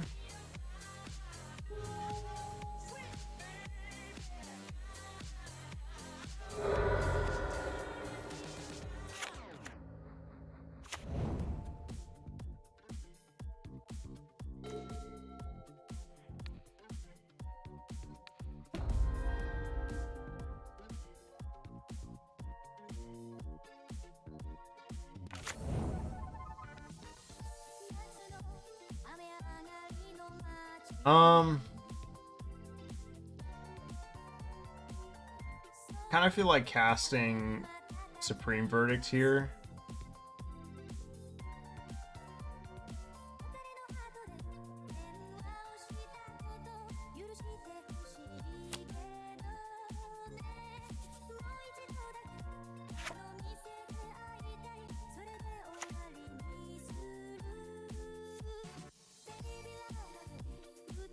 They'll have 3 cards in hand next turn. I mean, it's not the best Supreme Verdict, that's for sure.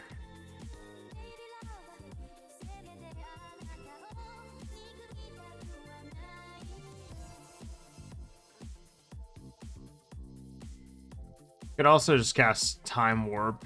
I don't know if that would be really worth it, though. Considering we don't really have a lot of Planeswalkers and stuff in play. Yeah.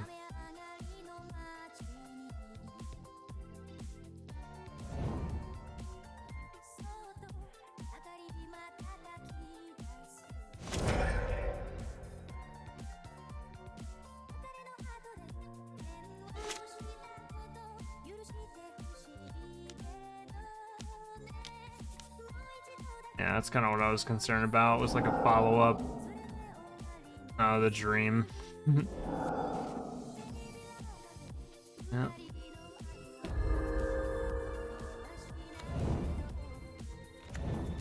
Pretty good.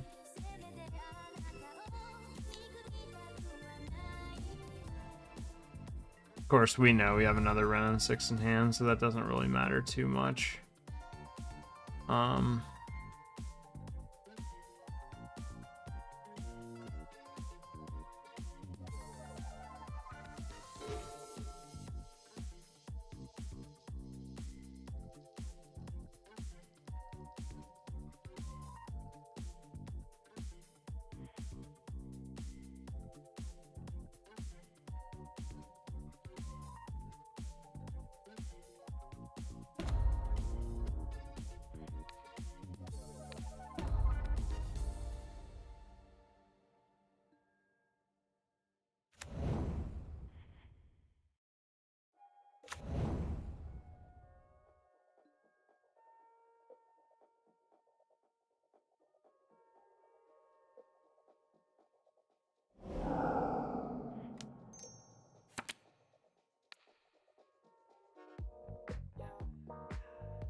Didn't really get as much value out of that as I would have liked to have, obviously, but I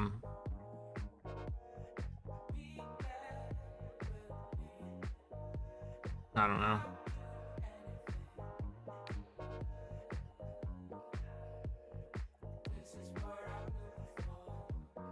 I thought about attaching that to the basic forest, but I feel like that's gonna like make it hard for me to cast certain spells when I have one land that taps for tricolor.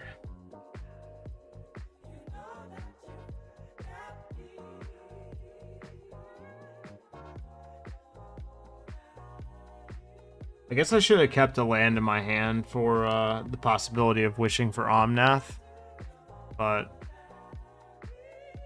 I don't know. Tough to say.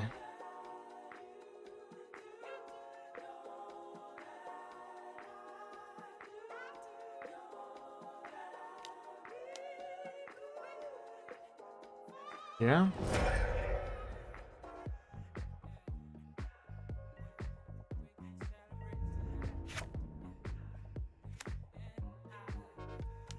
They have another Tribal Flames in their hand. The triple Tribal Flames.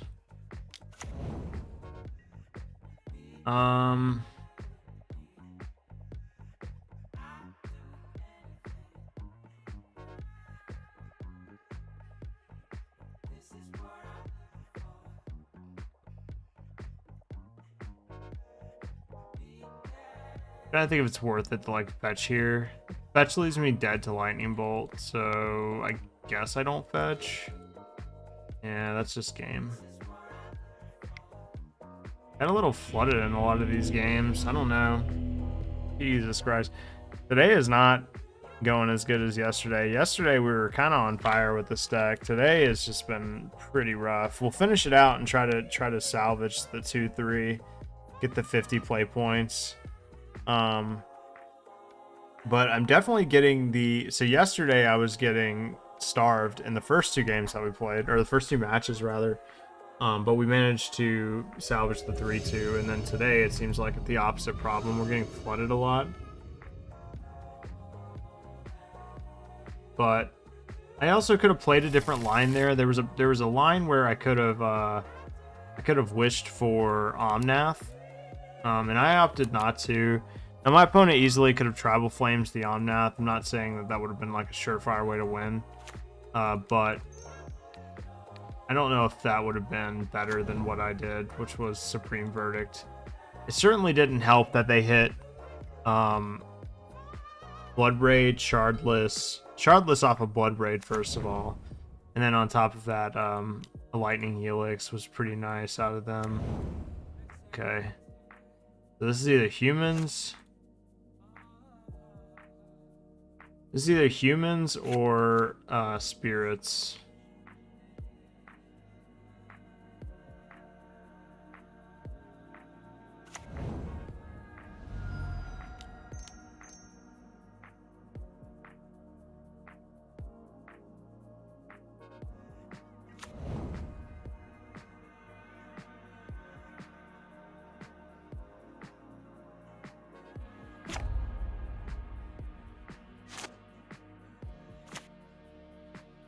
I didn't realize you could minus Dovin on your fetch lands and make it prevent the damage. Okay, so this is looking more like spirits to me.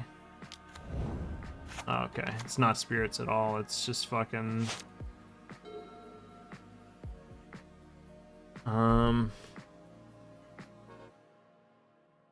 It's taxes. With no Yorion. It's kind of weird.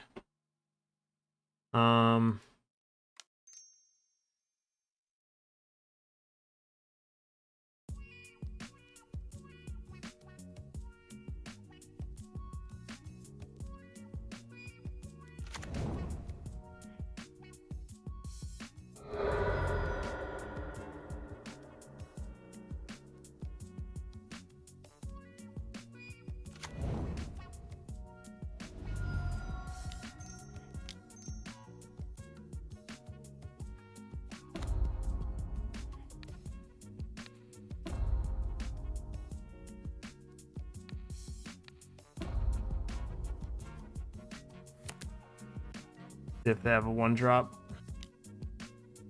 They have a giver or... Okay, they have a giver.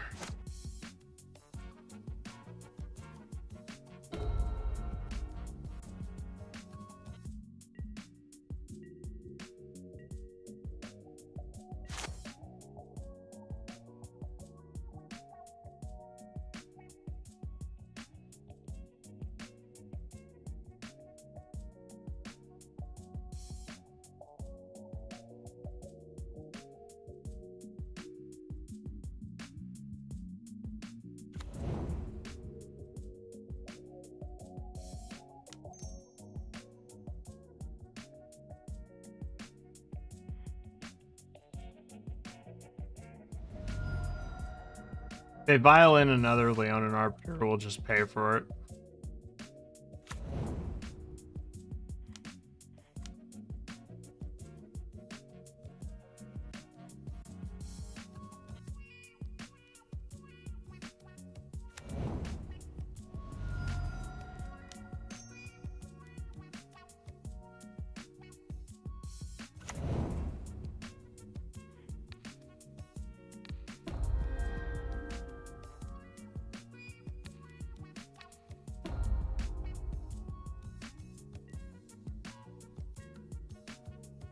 Yeah, they should have definitely tapped there.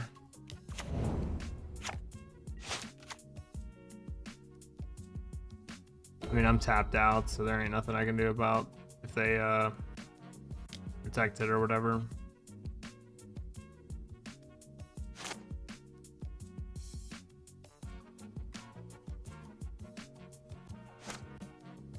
See what they play here.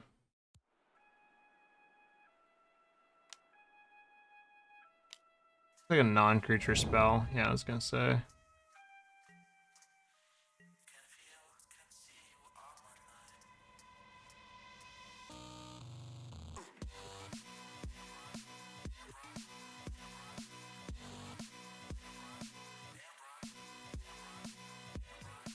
So a non-fetch land off the top absolutely fucks them up.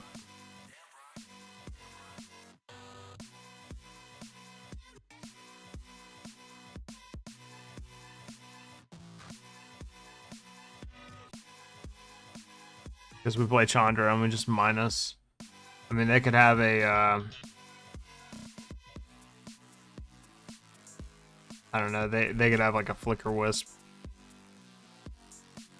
There ain't really anything else that gets around Chandra minus except for like Brimaz or something, which nobody really plays that card anymore.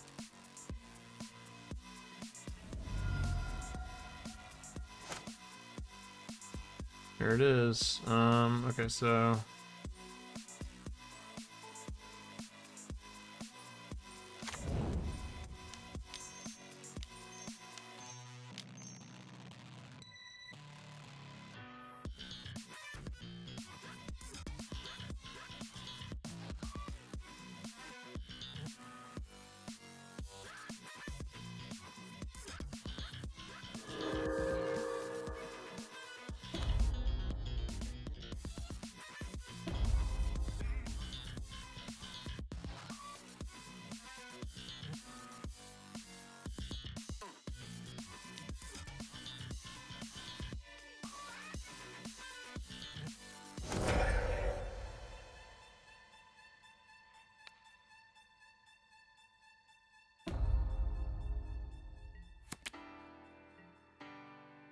They were able to save their commando, their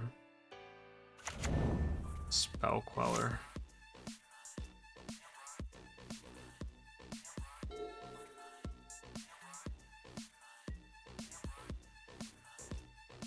Conjurer's definitely biting the dust here. Ren's probably taken 2, I would assume. If I had to guess.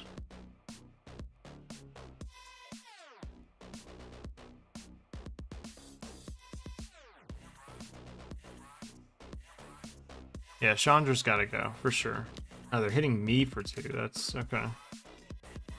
Certainly is a line.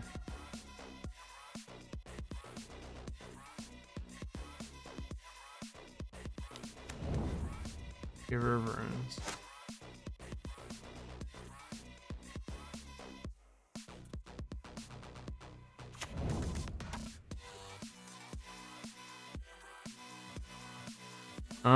So we play the Teferi first here, maybe? Or do we minus first? Just minus here. It might sack it to destroy the Utopia Sprawl, we'll see. It's fine.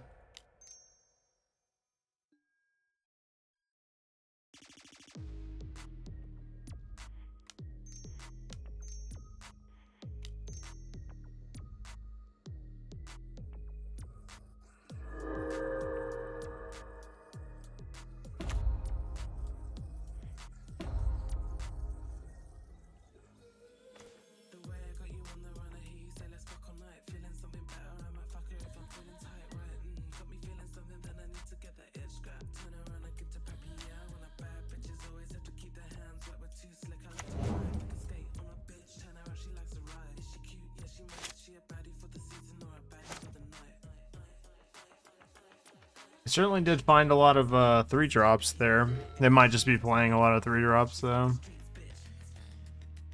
We can respect hate bears. I don't think this particular version is like is good. I would be more partial to playing like red white because I think that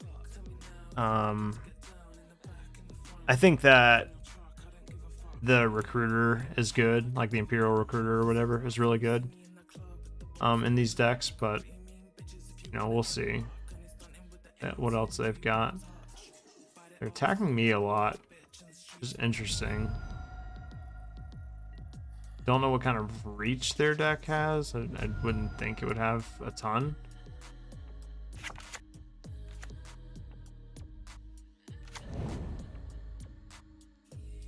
Yeah, we should put Yorion in our hand last turn. Oh wait, no, we couldn't have him. Sorry. I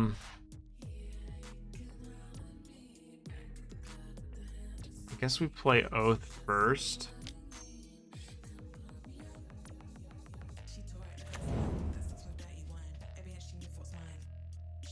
Get Fury.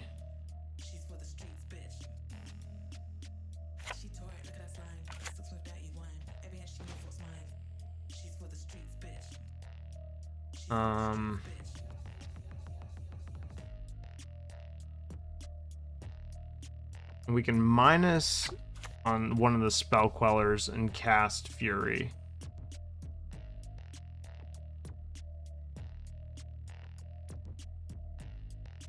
Is that good enough? I'm gonna assume they have like, I don't know, Aether Vial, Flicker Wisp, or another spell queller or something.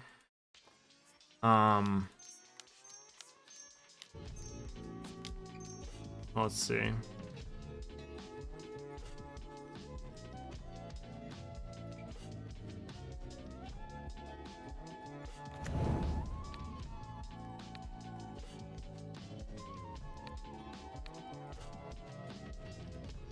What if we go like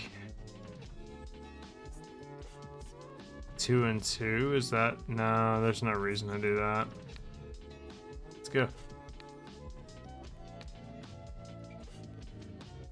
If we do 2 here, they just give it protection.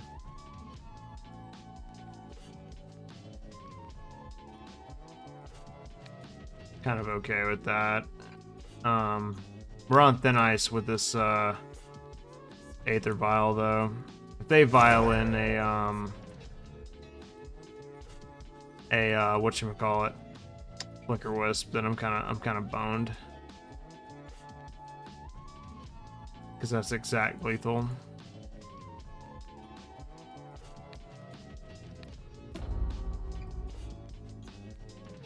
So with that, maybe we just minus Teferi on the... So if we minus the Teferi on the Spout Queller, like, it doesn't stop lethal if they have Flicker Wisp. It does stop lethal if they have a lot of the other 3 drops or an additional Flicker Wisp. So, I guess I just, like, minus here and just hope that whatever it is that they have in their hand, it's not... If it was Flicker Wisp, I feel like they just go ahead and activate, but maybe not, I don't know.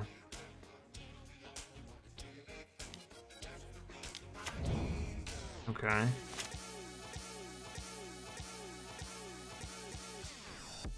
That's lethal if they have a removal spell.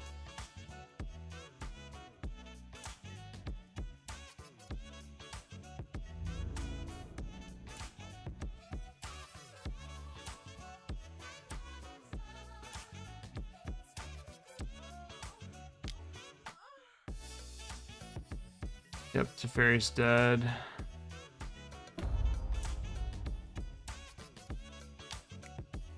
Portable hole targeting Ren and 6.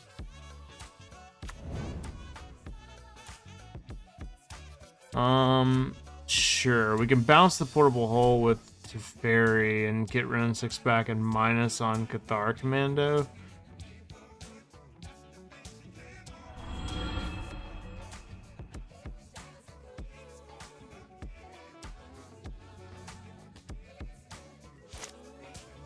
That's a pretty good draw.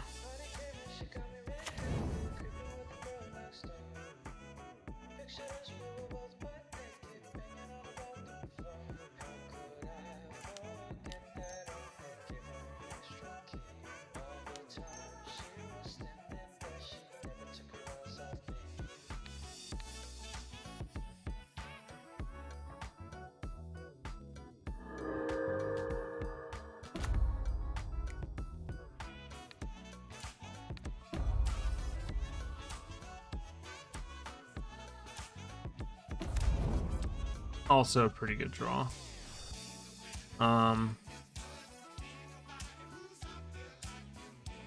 Is that just the play? Do we just play Fury here? I like minusing. I don't know. It's tough to say. I don't think they have a thing for this.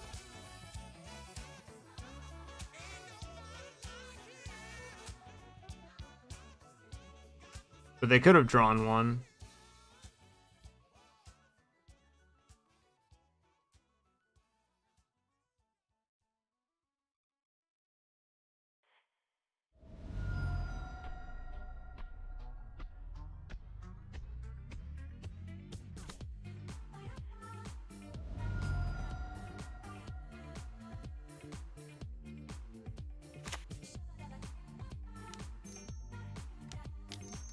Wait.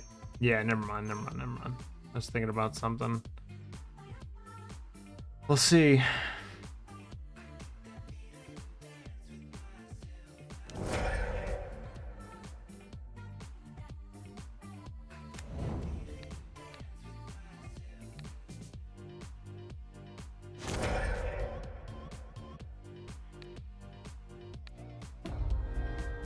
All right, let's start attacking.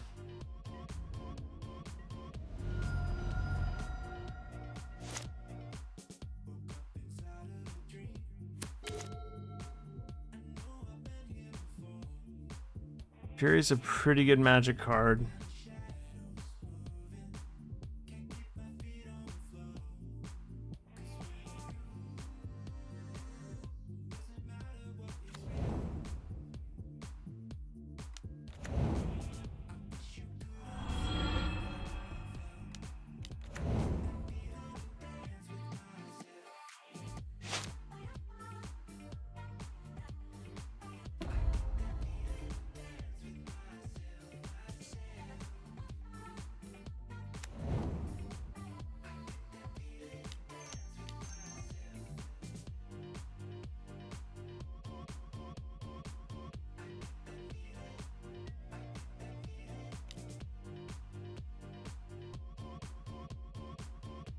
Yeah, obviously they're stuck here. They have to block. Oh, well, I guess they could just lose. That they don't have to block technically. Technically, in all fairness, I maybe jumped the gun on that one. They do not have to block. Losing is always an option. Conceding is always an option. Yeah, I don't know if I like white blue death and taxes. I think you're better off. The Yorion variants are pretty good. I think that you know, if you're playing white blue, I could see playing like a version that played like less on the death and taxes side, more on like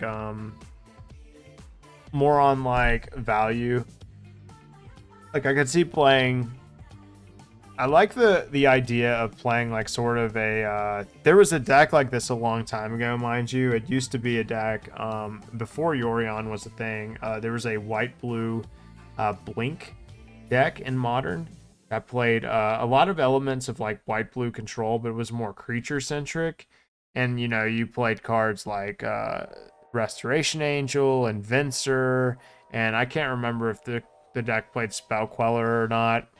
Played Spreading Seas, but you basically take those same elements from that deck and you apply them to a new age Yorion deck, and there you have a deck that is, you know, pretty viable, all things considered. I could definitely see it in the 5-0 dump.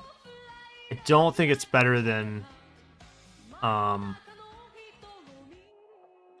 don't think it's better than like, let's just say, you know, Omnath or whatever, but I'm going to keep this hand, maybe against my better judgment. It has a mana dork. It has a way to deal with turn 1 Vial, which we just see right here. You know, it's possible that this hand could work out pretty well for us. Prismatic ending here. It also has answers for like various creatures and stuff too. And the backup. But no follow-up land. And guess what? Neither do we. So, welcome aboard. None of us have mana.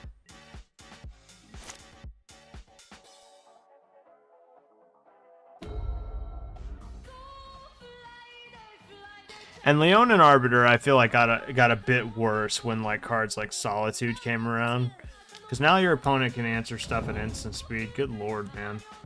Your opponent can answer stuff at instant speed, and like it's just, I don't know. It's harder to get people with Leonin Arbiter now than it ever was. Game over. See if they have a 1-drop here. They do.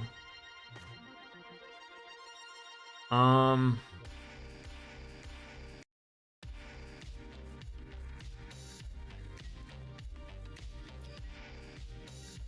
may end up solituding that. Not only because it's an important creature to solitude, but also because, like, I don't want Teferi to die.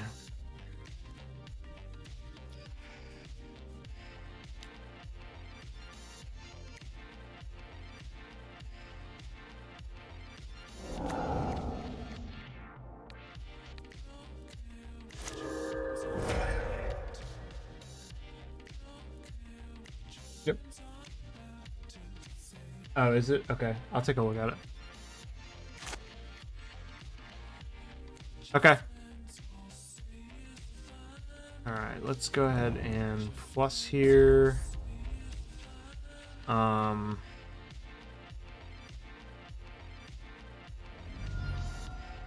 pretty comfortable just getting a shock land, I think.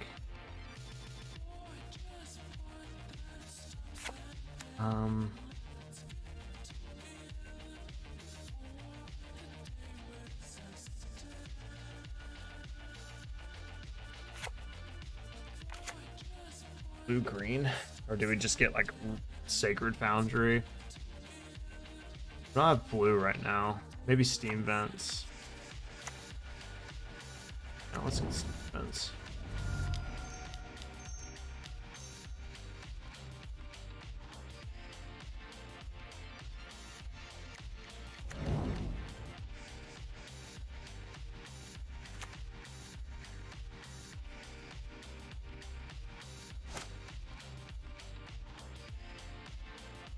Alright, opponent's finally going to be able to get to play Magic here.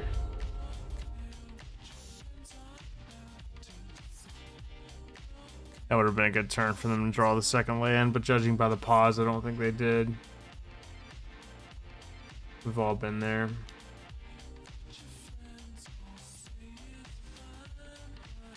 Is it Thalia or something? No, it's just Leon and Arbiter.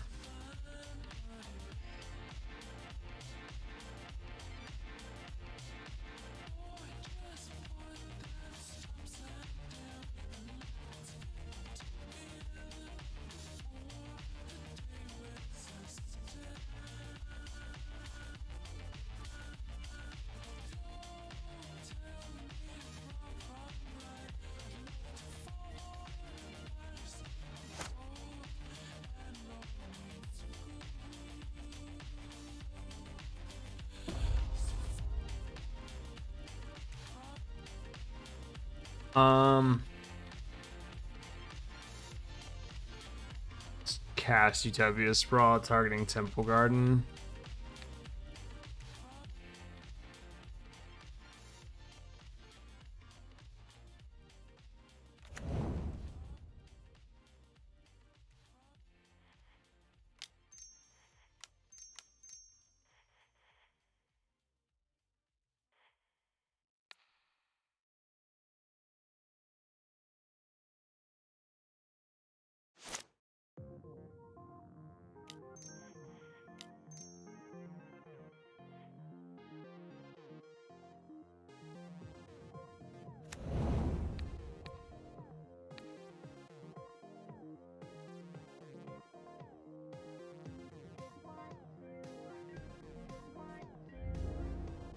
No need to attack here. Yep, I gotta assume they have a lot of creatures in hand because they haven't played any lands, so.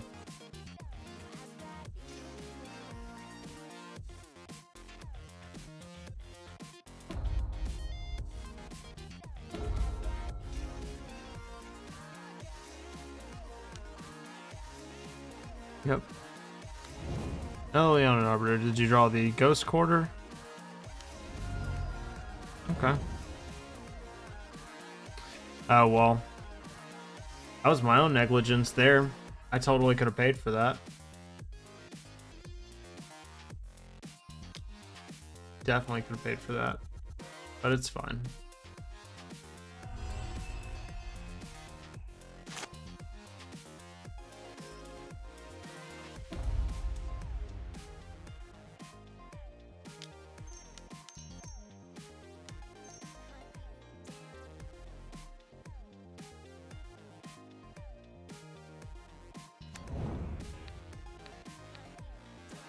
Fury is a good Magic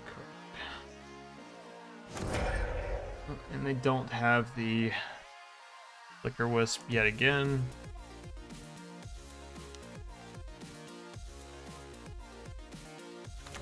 Yeah, see, like, this card is, like, just woefully bad right now. I mean, honestly, like, I hate to say it because I do love this card. It's super cool and fun. Obviously, it's still good in Spirits because at the end of the day, it is a 2/3 flying Spirit. But in a random deck, like a random mid-range deck, like, it's just not playable right now. It's not playable because of, like, Teferi. It's not playable because of, like, Solitude, Fury, and Grief. I mean, it's just, there's just multiple reasons why Spell Queller is just not good right now. Hate to say it, you know, but is what it is.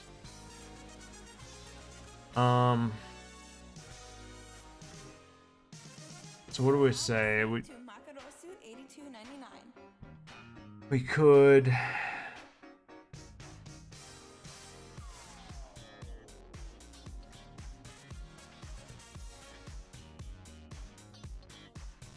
quite a few things we could do here.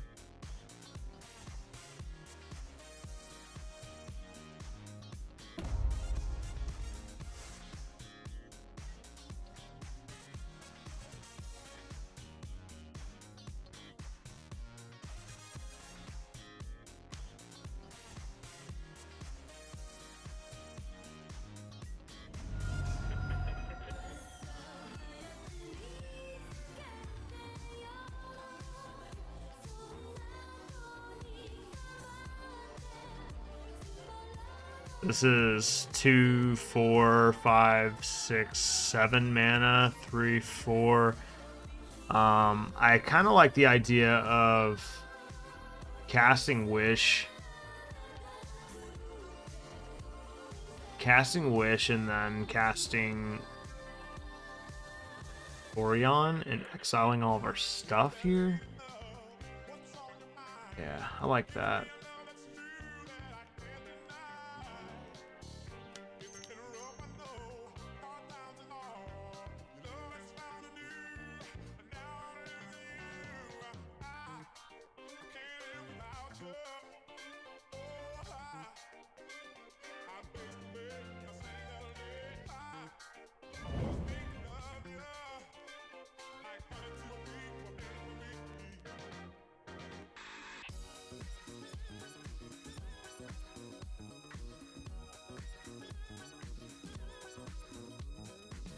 Oh, we can't do both because we don't have the lands. That's right, that's right.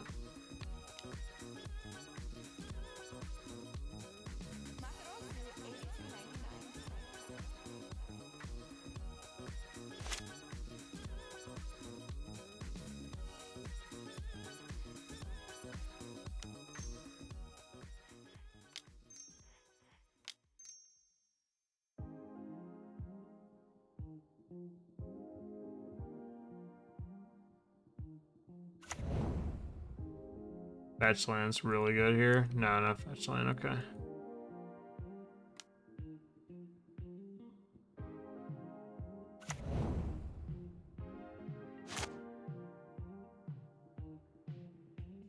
Wonder if they're gonna kill Fires of Invention.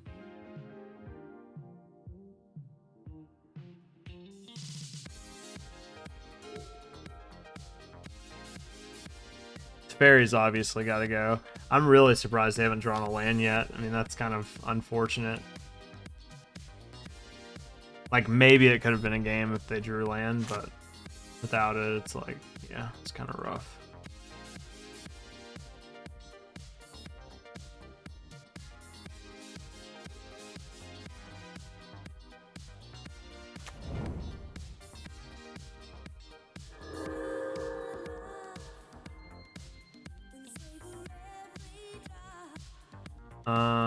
Do we attack first? They have 3 cards in hand.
Could have swung first, but I just want to make sure that we're not walking into a trap. I prefer to get the 2-for-1 value out of my Fury if possible.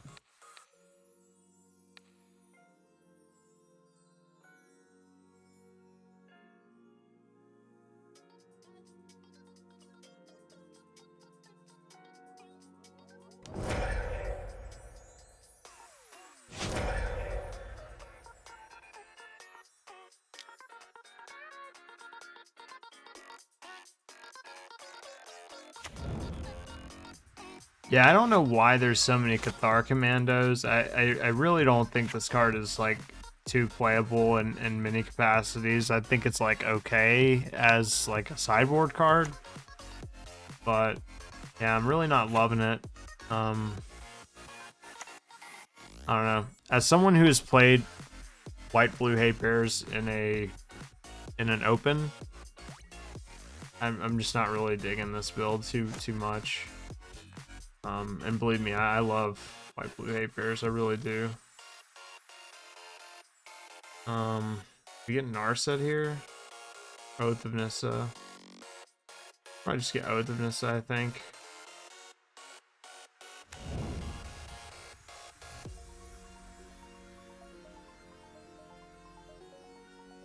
Yeah, I suppose we're just gonna land.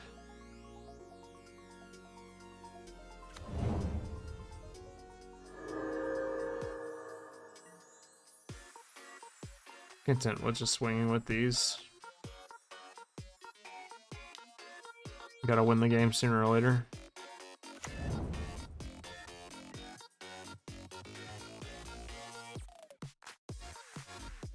You got me.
Just minus here.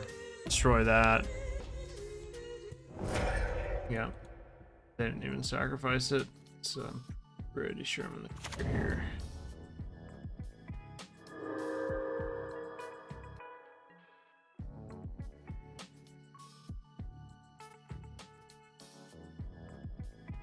I mean, do I even need to attack with the Orion? No. Okay. All right. Well, we managed to salvage the league with a. Look at these polarizing matchups. 0-2, 0-2, 2-0, 0-2, 2-0. Like, what the hell?